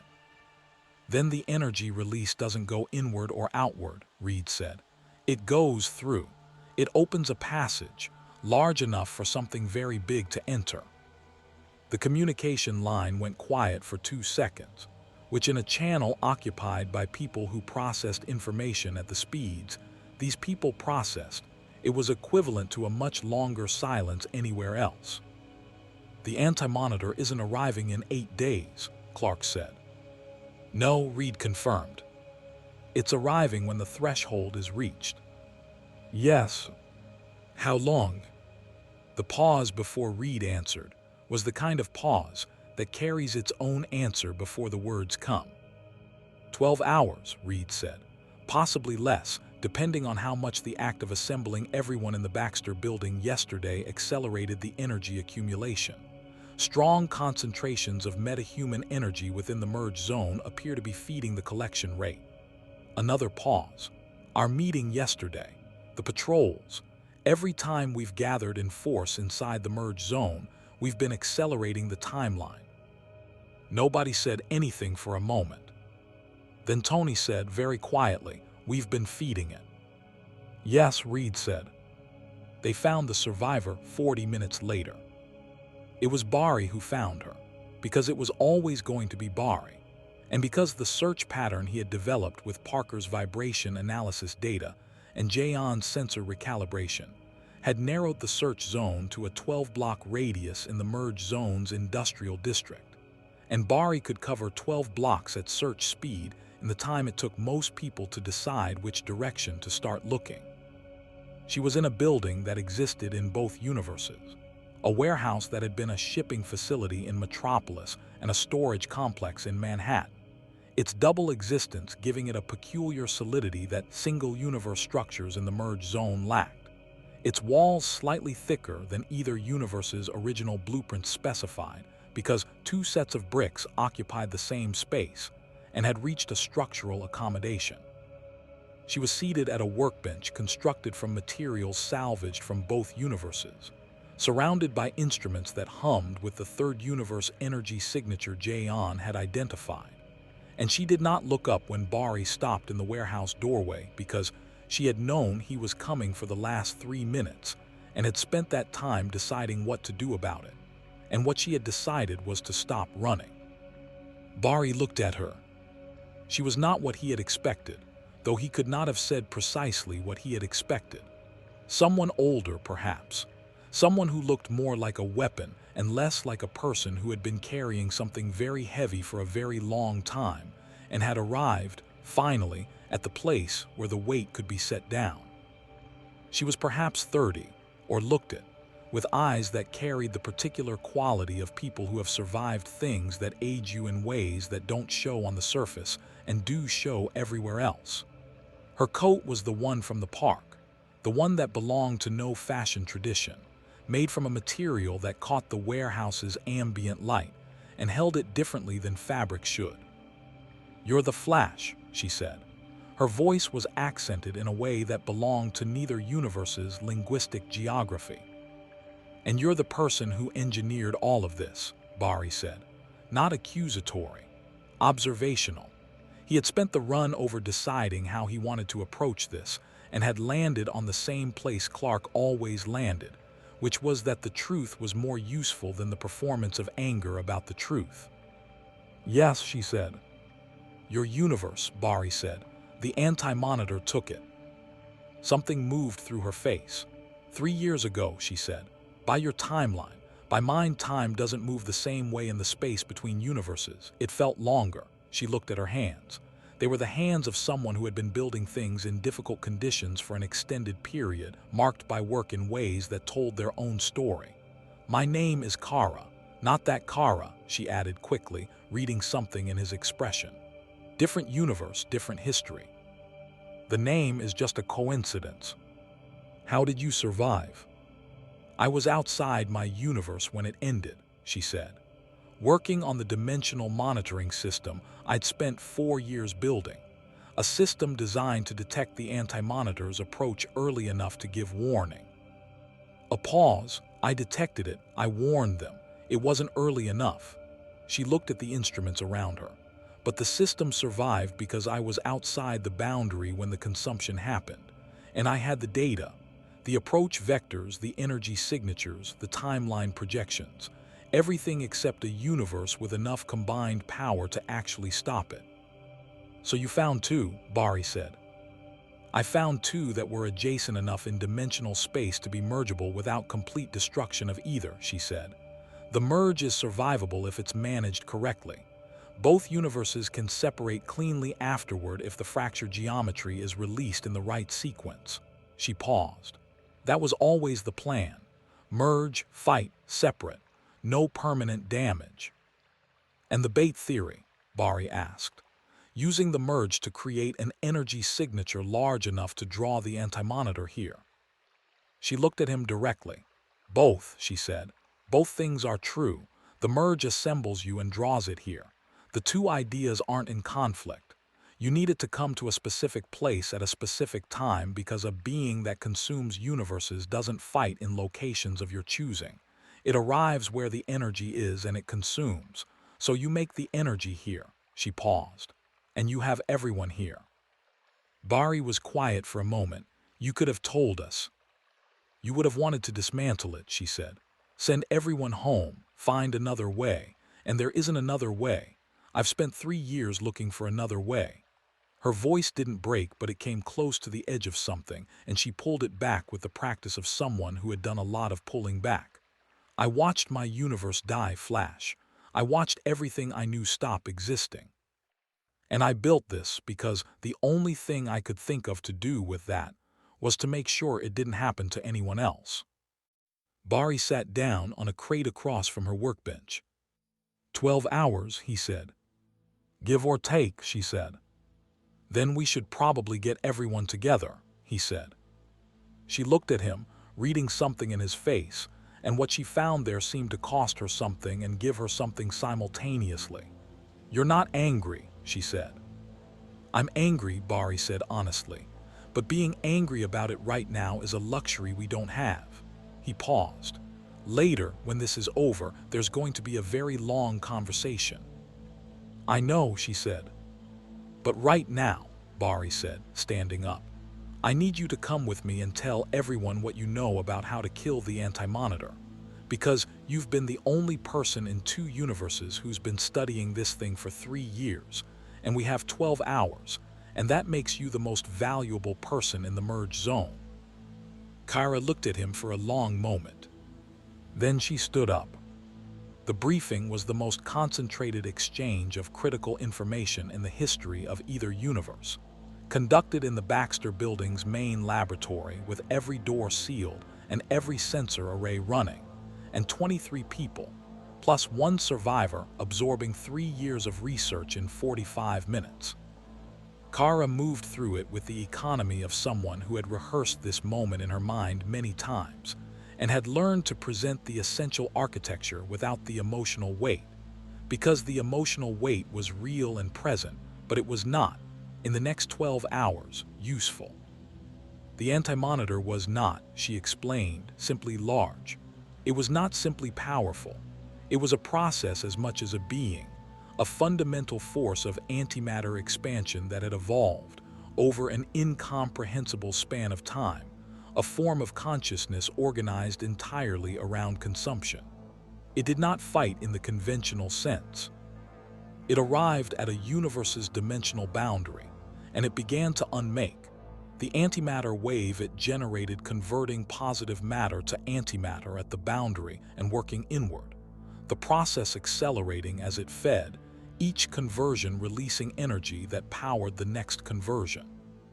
You can't hit it hard enough to stop it, she said. My universe tried. Every powerful being we had threw everything at it. The energy just fed the conversion process. She pulled up a holographic display from her instruments, 3 years of data assembling into a threat model that made Tony's suit systems run a quiet, spontaneous diagnostic because the numbers were outside the parameters it had been built to work within. The only thing that has ever stopped an antimatter wave is a precisely calibrated positive matter energy discharge directed at the wave's central generation point. The Monitor, my universe's monitor, theorized this in the months before the end. He didn't have time to build the delivery system. But you did, Reed said. I built it in the time between then and now, she said. I've been building it in this warehouse for the last 3 weeks, since before the merge. She moved to the far end of the workbench and removed a covering from a device that was roughly the size and shape of a small car engine, compact and dense with the particular aesthetic of something built for function at the complete expense of form. It requires an energy input equivalent to the combined output of the most powerful entities in both universes, sustained for 60 seconds, directed through this focusing array at the anti-monitor's central generation point. A pause. The generation point is in the center of its mass, approximately 3 miles inside the antimatter wave boundary. The silence that followed had a specific texture. 3 miles inside the antimatter wave, Tony said. Yes, the wave that converts positive matter to antimatter on contact. Yes, so someone has to carry it in, Clark said. Someone who can survive antimatter exposure long enough to reach the generation point, Kara said. She looked at Clark with the expression of someone delivering information they have been carrying for a long time. Kryptonian physiology has a partial natural resistance to antimatter conversion. The solar energy stored in Kryptonian cells acts as a buffer. It degrades under sustained exposure, but not instantly. A pause. I calculated the window at approximately 90 seconds. Clark was quiet. He'll do it, Diana said. Not because it was her decision to make, but because she knew him well enough to know that the decision was already made, and nomming it was a kindness. He won't do it alone, Thor said, and the way he said it closed off the conversation about whether it was a good idea the way a door closes. The energy input requirement, Tony said, already running calculations, his voice carrying the focused flatness of a man who had moved past the fear of a plan into the engineering of it. If we're talking sustained combined output from the top tier of both teams simultaneously, Clark, Thor, Diana, me at full output, Carol if she's reachable, Strange if he can generate enough. I'll contact Strange, Tony continued. Jayon, what's your maximum sustained output? Sufficient, Jayon said, which was not a number but was delivered with the conviction of a number that did not need to be said aloud.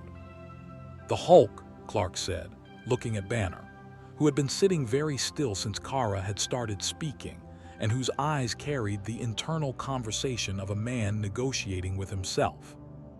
He's ready, Banner said quietly. He's been ready since the park. He just needed something worth being ready for. The anti-monitor arrived 4 hours ahead of Kara's projected timeline. It did not announce itself. It did not build toward its arrival through escalating signs or cosmic portents, or any of the narrative courtesy that would have given them time to finish preparations. The fracture line simply discharged, the collected dimensional energy releasing in a single enormous pulse that flattened every vehicle in the merge zone's eastern district and blew out every window in a 6-block radius. And where the fracture had been there was instead a boundary, an edge of reality. And beyond the edge, the particular darkness of antimatter space that had no equivalent in the visual experience of anyone who had not already lost a universe to it. It came through the boundary like weather, like a tide. The antimatter wave's leading edge was not a wall. It was a gradient, reality thinning at the contact zone, the merged city's easternmost blocks beginning to lose definition at their edges, buildings becoming slightly transparent, street surfaces losing their color saturation, the particular perceptual wrongness of matter in the process of being unmade spreading inward at a pace that was not fast by the standards of cosmic events, but was, by the standards of the people who lived in those buildings, catastrophically, terrifyingly real. The anti-monitor itself was visible behind the wave, and seeing it was an experience. It was large in the way that concepts are large, in the way that the distance between stars is large, the mind sliding off the true scale of it and defaulting to something manageable and wrong. It had a shape only in the sense that it had a center, a point from which the antimatter generation radiated, surrounded by a form that the eye interpreted as armored and vast and ancient and patient in the specific way, that things are patient when they have been doing what they do for longer than the civilizations watching them have existed. It looked at the merge zone. If it noticed the assembled heroes of two universes standing at the boundary's edge, it gave no indication that this was interesting to it. The wave continued its advance. Now, Clark said, the energy discharge from 17 beings simultaneously was visible from orbit. Tony had spent 3 hours recalibrating his suit's output systems with Reed's assistance, stripping every non-essential function, and redirecting the power to his repulsors in a configuration that Pepper would have described as alarming and that Tony described as efficient. Carol Danvers had arrived 40 minutes before the anti-monitor, having been reached by Fury through a communication channel that Tony had not known existed and had made a mental note to ask about later. She was currently converting Starlight to binary fission output at a rate that made her the single largest energy source in the merge zone, and the discharge she poured into Kara's focusing array lit the sky above the merged city like a second sun. Thor's lightning was different from anything that had come from that sky before, gathered from both universes' atmospheric charge simultaneously, Mjolnir spinning at a frequency that Reed's instruments couldn't fully track. The discharge sustained and concentrated in a way that Thor had never attempted, and which required a stillness of will that left no room for anything except the work. Diana was bleeding from 3 separate cuts she hadn't stopped to acknowledge, her bracers running hot from the energy she was channeling through them, her feet planted in the rubble of the merge zone's eastern boundary, with the solidity of someone who had decided that this was the ground she was standing on, and that was a final decision. The Hulk was not thinking. Banner had let go of the thinking some time in the last 60 seconds, surrendering the narrative to the part of him that did not need to understand a situation to stand in it and push back with everything. And the green figure stood at the array's base with both hands pressed against its housing, and poured into it something that was not precisely energy and not precisely will, but was the particular combination of both that made Bruce Banner's other self, at full expression, one of the most formidable forces in either universe. Clark took the device and flew into the wave. The antimatter contact was immediate and total, and he did not have adequate words for what it felt like, because the human vocabulary for pain was built on the assumption of a body that would survive and recover, and what the antimatter wave did was not quite that. It was the sensation of being argued with at a cellular level, every atom of his Kryptonian physiology being made a case against, the solar energy in his cells burning hotter as it countered the conversion pressure, the warmth of it not comforting but necessary, the only thing between him and what the wave was doing to the city behind him. He counted seconds. 40 meters in.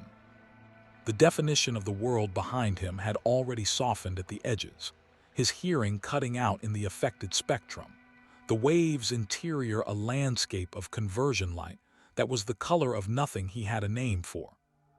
20 seconds. 3 miles was a long way when every meter of it cost something he couldn't get back.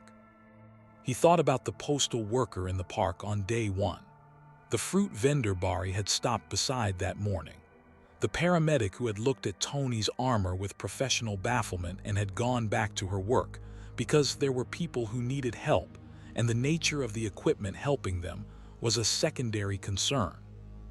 The people of 2 universes who had woken up 3 days ago to a fractured sky and had, collectively, decided to keep living their lives in the space beneath it, because that was what people did, because ordinary life was itself a form of resistance against the forces that wanted to end it. 50 seconds. The generation point was ahead. He could see it the way he could see things that were not visible through ordinary means. The center of the antimatter process, radiating something that his vision translated as darkness with a source. The paradox of an origin point for the absence of things. He set the device. He activated the focusing array.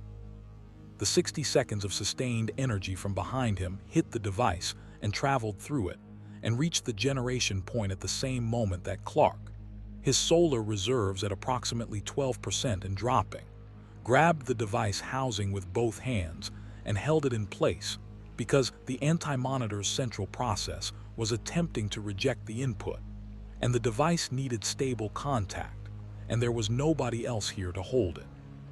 The anti-monitor noticed him. When a being that had consumed universes directed its attention at a single individual, the experience was not aggressive in any conventional sense. It was simply comprehensive. The full weight of an ancient and absolute process focused on the specific fact of his existence, assessing it, finding it an anomaly, preparing to resolve the anomaly. Clark looked at it directly.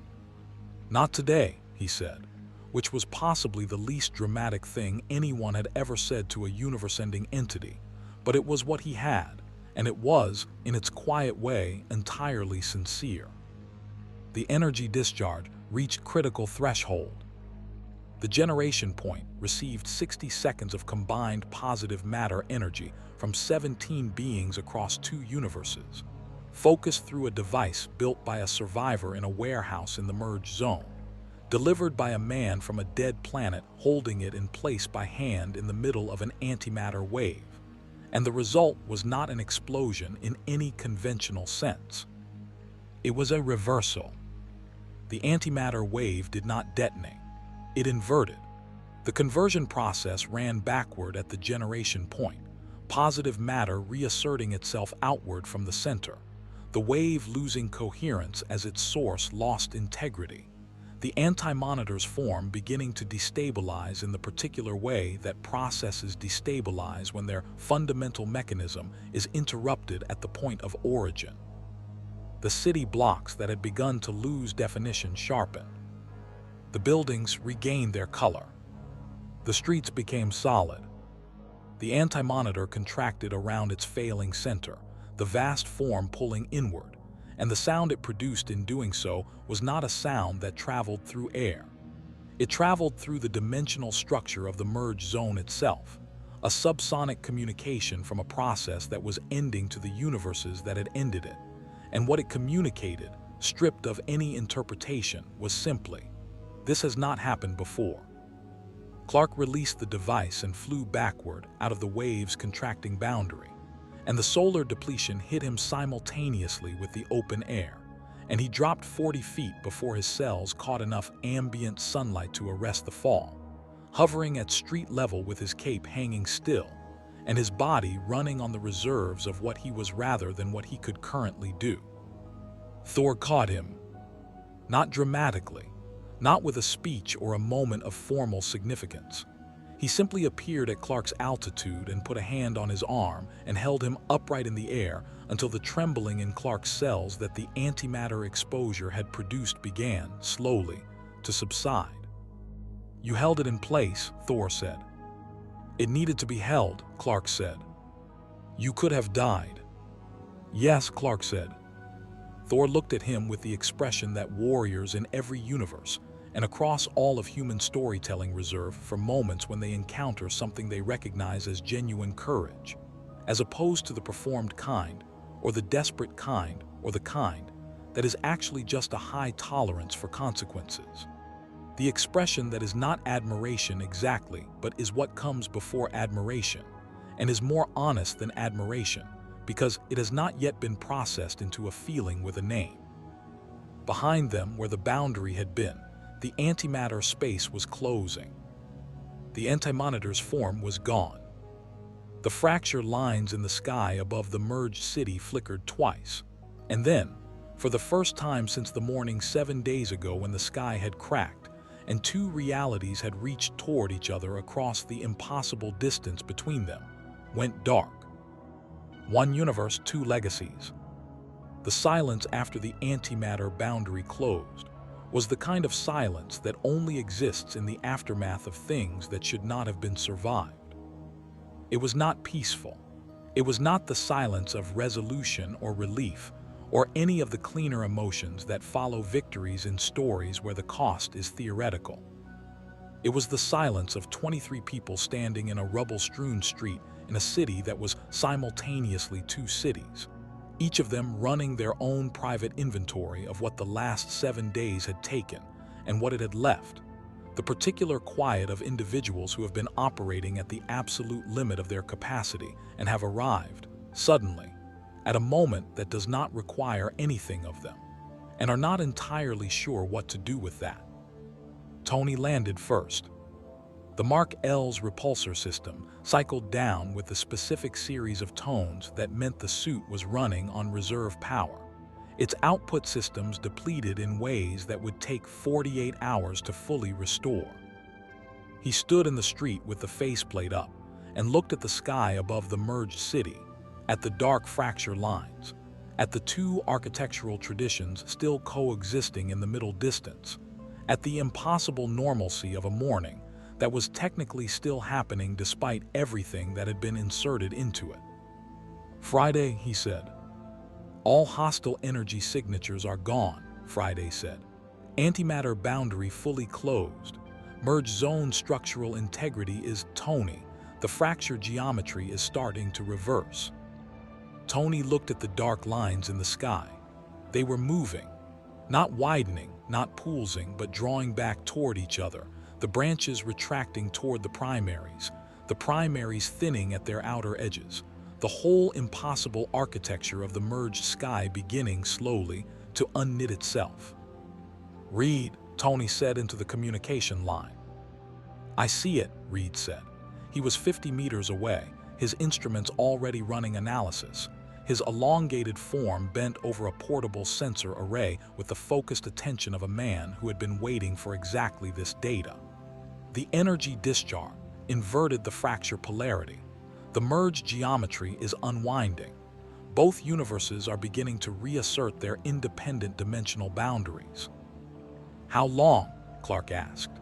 He had landed beside Tony, the solar depletion still evident in the slight deliberateness of his movements, the way he was standing slightly closer to the morning sunlight than he would normally bother to. Thor had not entirely let go of his arm, and Clark had not moved away from Thor's hand, and neither of them acknowledged this, which was its own form of acknowledgement. 6 to 8 hours, Reed said. "Possibly longer. The separation will be gradual. There won't be a single moment of disconnection. The overlap zone will simply reduce in radius until each universe has fully reclaimed its own geography." A pause. "It will be gentle. Kara built the merge architecture with the separation in mind. The reversal is clean."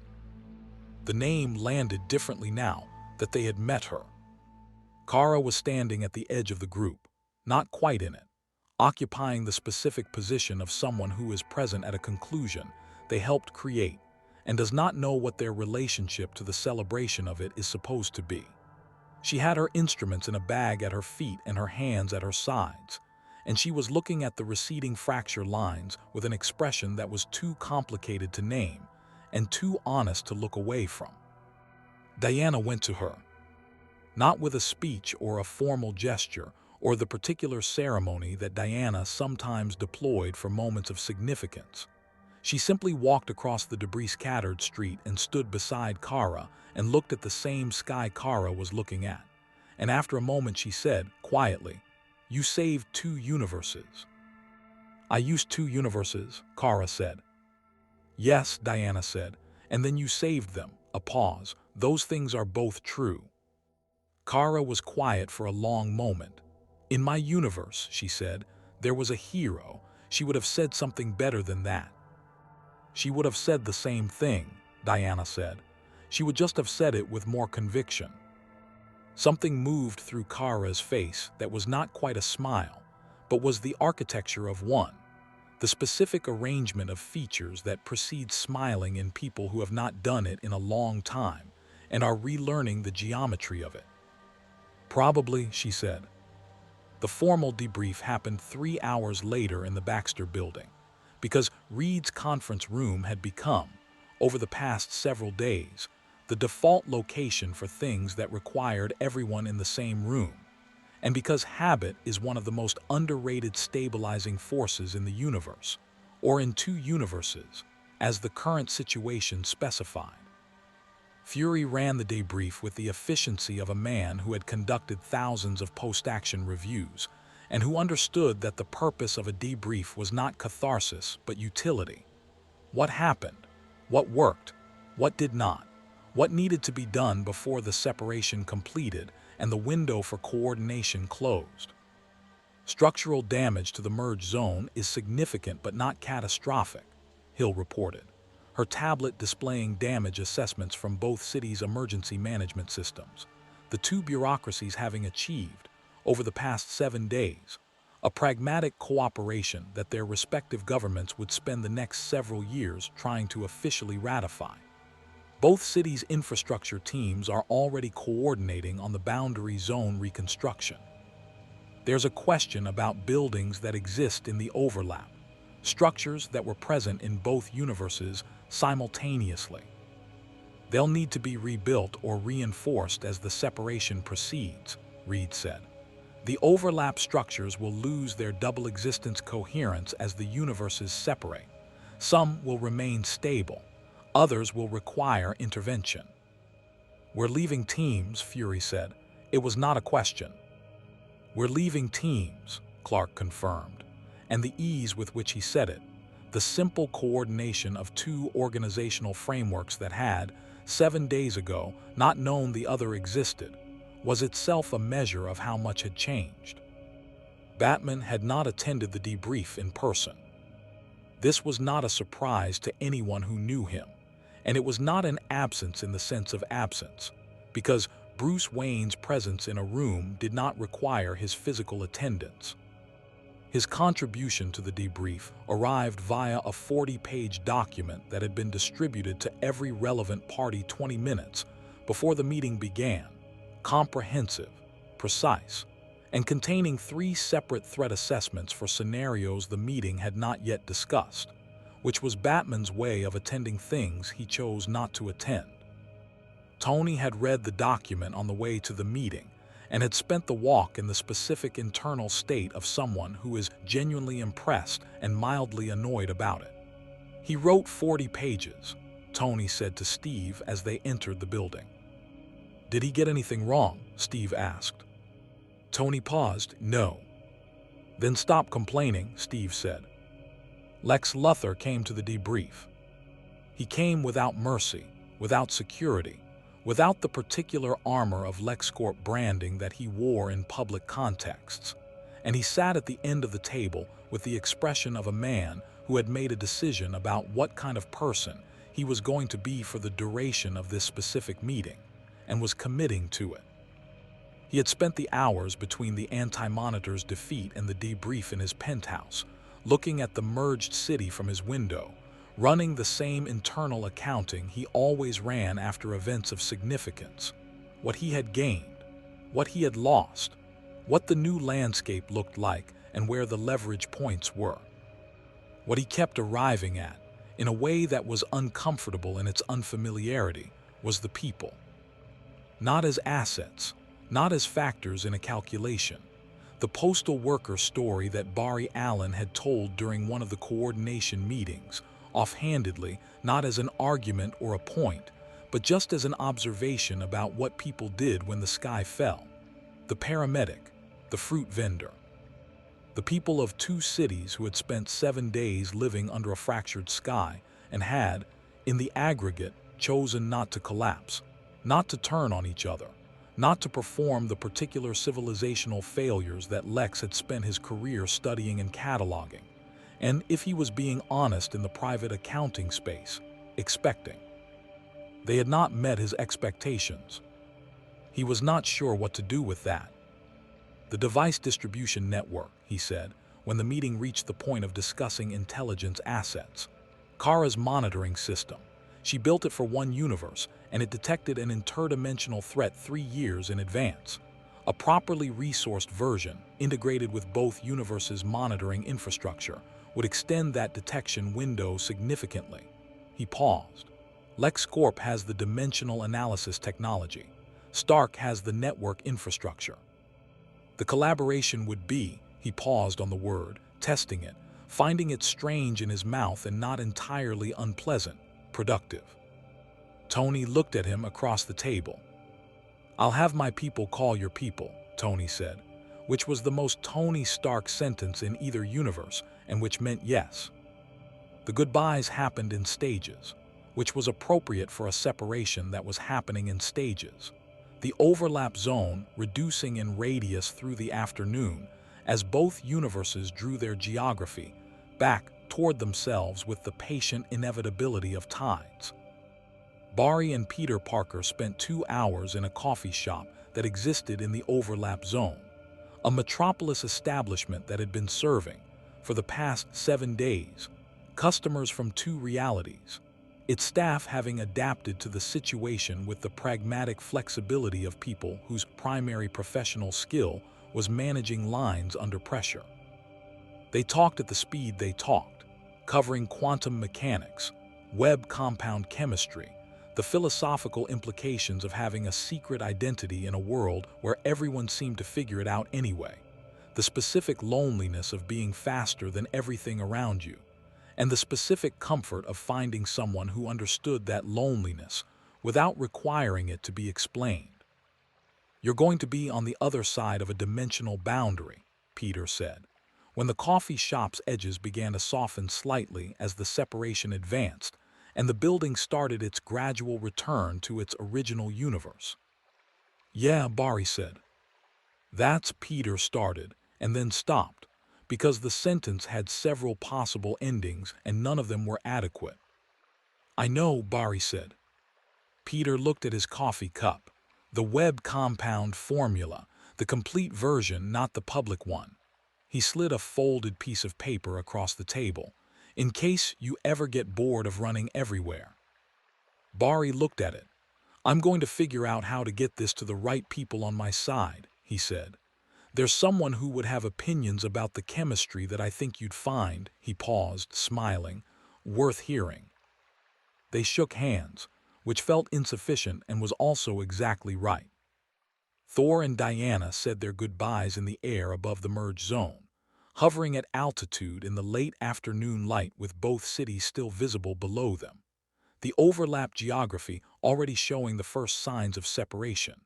The Metropolis skyline and Manhattan's towers beginning to occupy slightly different focal planes as the dimensional boundaries reasserted themselves. "Your world," Thor said, "you carry it well." "As do you," Diana said. "Your friends are fortunate." "As are yours." A pause, in which the late light moved across both of them, and the fracture lines in the sky above continued their slow recession. "Should the boundary open again?"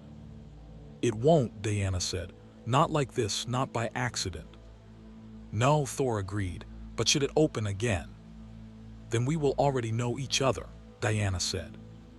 Thor looked at her with the expression she had been reading since the first day in the park. The one that was not quite a nod but carried all of a nod's meaning.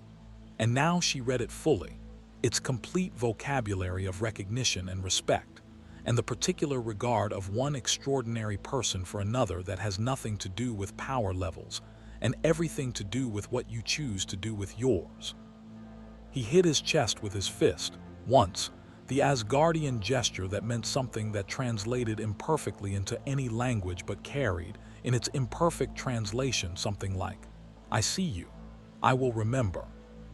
Diana hit her bracers together in response, the tone ringing out across the merged sky, and both sounds faded together into the late afternoon air above a city that was, hour by hour, becoming 2 cities again. Clark found Kara as the sun was going down, sitting on the steps of the building in the overlap zone that had been, for the past 7 days, the closest thing to a neutral headquarters the merged universe had produced. The building's edges were softening now, its existence in two universes beginning to resolve toward one, and she was watching the process with the patient attention of someone who had designed it and was verifying that it was working correctly. "Where will you go?" Clark asked, sitting beside her. "I don't know," she said, which was the first entirely honest thing she had said about her own situation since Bari had found her in the warehouse. "I've been in the space between universes for 3 years. I'm not sure I know how to be in one anymore." "You could stay," Clark said. She looked at him. "Either universe," he said. "Reed and Tony both want access to your monitoring system. Batman has already drafted 3 different proposals for how your dimensional analysis technology could be integrated with existing infrastructure, and he hasn't told anyone yet, but the document exists, and I have a feeling someone is going to find it." A pause. "But beyond the professional utility." He paused again, finding the right words with the care he brought to things that mattered. "You spent 3 years alone doing something that required you to be alone because there was nobody to do it with you. That's over now. Whatever comes next doesn't have to be solitary." Kara looked at the softening building, at the 2 cities in the middle distance slowly disentangling themselves, at the sky above where the fracture lines had been, and where the ordinary sky of one universe was reasserting itself, star by star, as the separation completed. "Your universe or theirs," she said. "Whichever one you choose," Clark said. "The offer stands in both." She was quiet for a long moment. "I'll think about it," she said, which was not yes and was not no and was, from someone who had been operating without options for 3 years, the most hopeful thing she could have said. Clark nodded.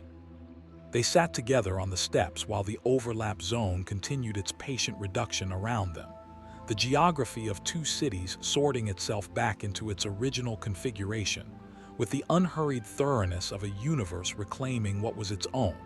And above them, the sky of one world deepened toward night, clear and singular and unbroken.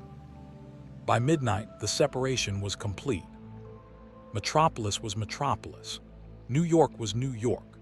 The fracture lines were gone from both skis. The overlap zone had resolved back into the harbor district it had always been, and the 4 square miles of merged geography that had served as the stage for everything that had happened over the past 7 days was simply a Metropolis neighborhood again, its streets repaired where they had been damaged, its buildings solid and unambiguous about which universe they belonged to. The Avengers were in Manhattan. The Justice League was in Metropolis. The dimensional boundary between 2 universes had closed with the clean finality of a door shut by someone who knew how to shut doors. And none of it was the same. In the watchtower, Jayon sat with the data from Kara's monitoring system integrated into the station's sensor array, watching 2 universes breathe separately in the dark. His consciousness extended outward in its habitual sweep of the space between stars. He found no threats. He found no anomalies. He found the ordinary complexity of 2 realities proceeding with their ordinary business, and the absence of the extraordinary was itself, after 7 days, a remarkable thing. In Stark Tower, Tony sat in his workshop with the 40-page document Batman had distributed at the debrief open on every screen around him, reading it for the 3rd time, annotating it in a separate document that was growing longer than the original. A conversation with an absent interlocutor that he suspected would continue indefinitely regardless of the dimensional boundary between them. In the cave beneath Wayne Manor, Bruce sat at his primary workstation with 7 open files, the beginnings of a monitoring protocol built on Kara's technology adapted for a single universe context, a list of variables he had identified during the past 7 days that he was not prepared to stop tracking simply because the immediate crisis had resolved. Among the open files, one was a profile, not a threat assessment. A profile, in the different mode he used for people he had decided to understand rather than counter. The name at the top of it was Clark Kent. He stared at it for a long moment. Then he opened a new file beside it and typed a second name. Tony Stark. He stared at both of them. Then, in the quiet of the cave with its ambient sounds and its familiar shadows, Bruce Wayne did something that the Batman almost never did, which was to allow himself, briefly, the acknowledgement of something that had no tactical application and no strategic value, and no relevance to any ongoing operation. He had not expected to find people like that. He closed the non-essential files. He kept the profiles open. He went back to work. 7 days. That was all it had been, by the calendar. 7 days from the moment the sky above Metropolis cracked and the impossible geometry of two realities reaching toward each other wrote itself across the morning air, to the moment the last fracture line went dark, and two universes sorted themselves back into their separate, sovereign existences, with the quiet thoroughness of things returning to what they were always supposed to be. 7 days is not a long time. It was long enough. What the collision of two universes had proven, above and beyond the tactical and the cosmic, and the geopolitical and the scientific, was something simpler and more durable than any of those categories. It had proven that heroism is not a local phenomenon, that the instinct to move toward the problem rather than away from it, to stand between the people behind you and the thing coming for them, to hold the device in place when there is nobody else to hold it, that this instinct does not belong to one universe or one tradition or one culture of costume and consequence. It is apparently a constant. Clark Kent had gone into an antimatter wave carrying a device built by a survivor from a dead universe, held it in place by hand at the generation point of a being that had consumed entire realities, and had come out the other side not because he was invulnerable, not because the math of his biology made it safe, but because someone needed to do it and he was there. Tony Stark had stripped every non-essential system from the most sophisticated piece of personal technology in either universe, and poured the remainder into an energy array for a plan he had been briefed on 4 hours before execution, because the plan was the best available option, and Tony Stark's relationship with insufficient preparation time was, at this point, a defining characteristic. Thor had held a sustained energy discharge for 60 seconds at full output without releasing it, a feat that required a stillness of will that the god of thunder rarely needed, and had not been entirely certain he possessed until the moment he demonstrated it. Diana had bled and not stopped. Steve Rogers had stood at the boundary edge of an antimatter wave with a shield made of vibranium and will, and had refused to move backward, not because moving backward would have been cowardice, but because the people behind him needed to see someone not moving backward, and Steve had understood for his entire adult life that sometimes the most important thing a person can do is be visible. Barry Allen had found a survivor in a warehouse and had sat down across from her and listened, because listening was what the moment required, and Barry, beneath the speed and the science and the reflexive forward momentum, understood that some things could not be outrun and should not be. And Kara, a woman from a universe that no longer existed, who had spent 3 years in the cold space between realities building a plan with no guarantee of survival and no certainty of success, sustained by nothing except the refusal to let the last act of her existence be silence. She had done what the monitor of her universe had theorized and could not build. She had done what no one who survived a universe's destruction had ever done, which was to transform that survival into something other than grief. She had made it useful. That is, perhaps, the truest thing the collision produced, not the defeat of the anti-monitor, which was real and necessary, and will echo through the dimensional records of both universes for as long as those records exist. Not the technology exchanges, the monitoring integrations, the cross-universe protocols that Reed and Tony spent the final hours of the merge constructing, and that will, in the years ahead, give both universes an early warning capability they did not have before. not even the relationships, the friendships formed in the compressed intensity of shared existential stakes, which are real and lasting, and which both universes will feel the shape of in ways that are not always visible. The truest thing was simpler. Two universes looked at the end of everything and did not accept it.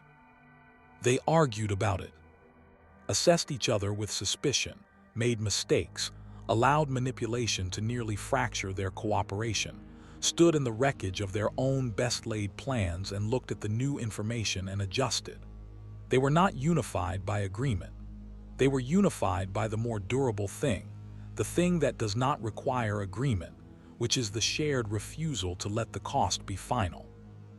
That is what heroism looks like when you strip it of the mythology and the iconography and the centuries of stories that have built up around it like sediment.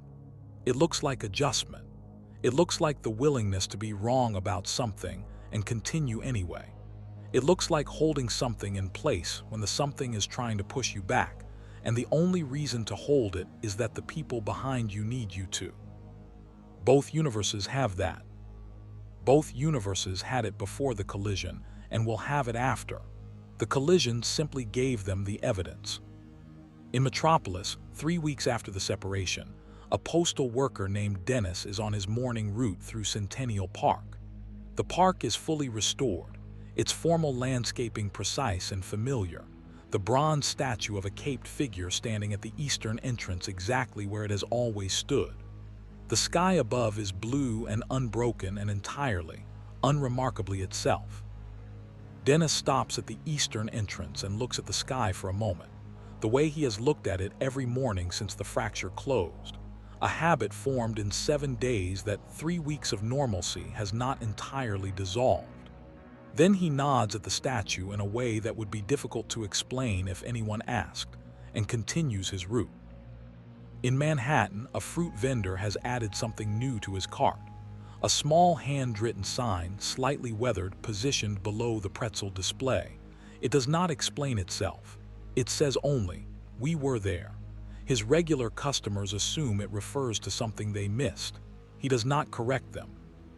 In a location that is neither Metropolis nor Manhattan, in a small apartment that exists in one universe, and that was arranged through channels that involved Reed Richards and a quiet conversation with Clark Kent, and the specific administrative creativity of a woman named Diana Prince who had, it turned out, considerable experience navigating bureaucratic structures that were not designed for people in her situation. Kara is at a workbench. The workbench is smaller than the one in the warehouse. The instruments on it are newer, better resourced, built in collaboration rather than in isolation. Through the window above the workbench, the sky of one universe is visible, singular and clear, and for the first time in 3 years, not something she is looking through towards somewhere else. She is looking at it directly. The monitoring system on her primary screen shows 2 universes proceeding with their separate existences, their dimensional boundaries clean and stable, no anomalies in the adjacent space, no approach vectors of anything that should not be approaching. The data is good. The data has been good for 3 weeks, and she is learning slowly to receive good data as good data rather than as the absence of bad data, which is a distinction that sounds small and is not. Her communicator chimes, a frequency she has learned to recognize. She picks it up. "Anything on the monitors?" Bari's voice, carrying the characteristic compression of someone who has learned to fit more information per second into a communication than the communication was designed to carry. "Clear," she says. "Good. Reed wants to run a calibration on the cross-universe sensor link next Tuesday. Something about verifying the harmonic alignment of the detection arrays on both sides of the boundary." A pause. "He said to tell you the mathematics of your original design were, quote, elegant, which from Reed is approximately equivalent to anyone else saying it was the most impressive thing they've ever seen." Kara looks at the clear data on her screen, at the unbroken sky through the window, at the workbench that is smaller than the one in the warehouse and better than the one in the warehouse in every way that matters. "Tell him Tuesday works," she says. She sets the communicator down. She goes back to work. Above her, through the window, the sky of one universe holds its ordinary course, carrying its ordinary light, watched by someone who knows, with a precision that most people will never need and she will carry for the rest of her life, exactly how extraordinary ordinary is. The monitoring system continues its patient sweep of the space between stars. It finds nothing threatening. It finds everything intact. It keeps watching. Both universes are changed by what happened between them. The changes are not all visible and not all finished. Reed Richards and Tony Stark have a shared research document that has grown to 400 pages and shows no signs of stopping. Batman and Nick Fury have a communication protocol that neither of them has officially acknowledged and both of them use. Peter Parker has a web compound formula on his workbench that he keeps meaning to fully analyze and keeps getting distracted from by other things. But he looks at it sometimes, and it reminds him of a coffee shop at the edge of an impossible overlap zone, where he talked to someone who understood what it meant to be faster than everything around you. And he finds this, in a way he does not have language for, useful. The anti-monitor is gone, its central generation process inverted and collapsed, its ancient campaign of consumption interrupted at the specific moment when two universes chose to be, briefly and decisively, one thing. Kara's universe remains gone. That does not change. The people who should have known about the monitoring system earlier, who should have had the warning, who should have had a chance, they do not come back, and the weight of that does not lift, and she does not expect it to. But she is here, and the work continues, and the sky above her window is clear. Some prices cannot be avoided, only accepted, and then carried forward into whatever comes next, because the alternative to carrying them forward is letting them be the last thing. And she has already decided, definitively and without reservation, that they will not be the last thing. Neither universe has seen the last of what the space between them might produce. Neither universe is watching the sky alone. In brightest day, in blackest night, and whatever comes between them, the watch continues. More stories await. The collision is complete. Two universes, briefly one, permanently changed.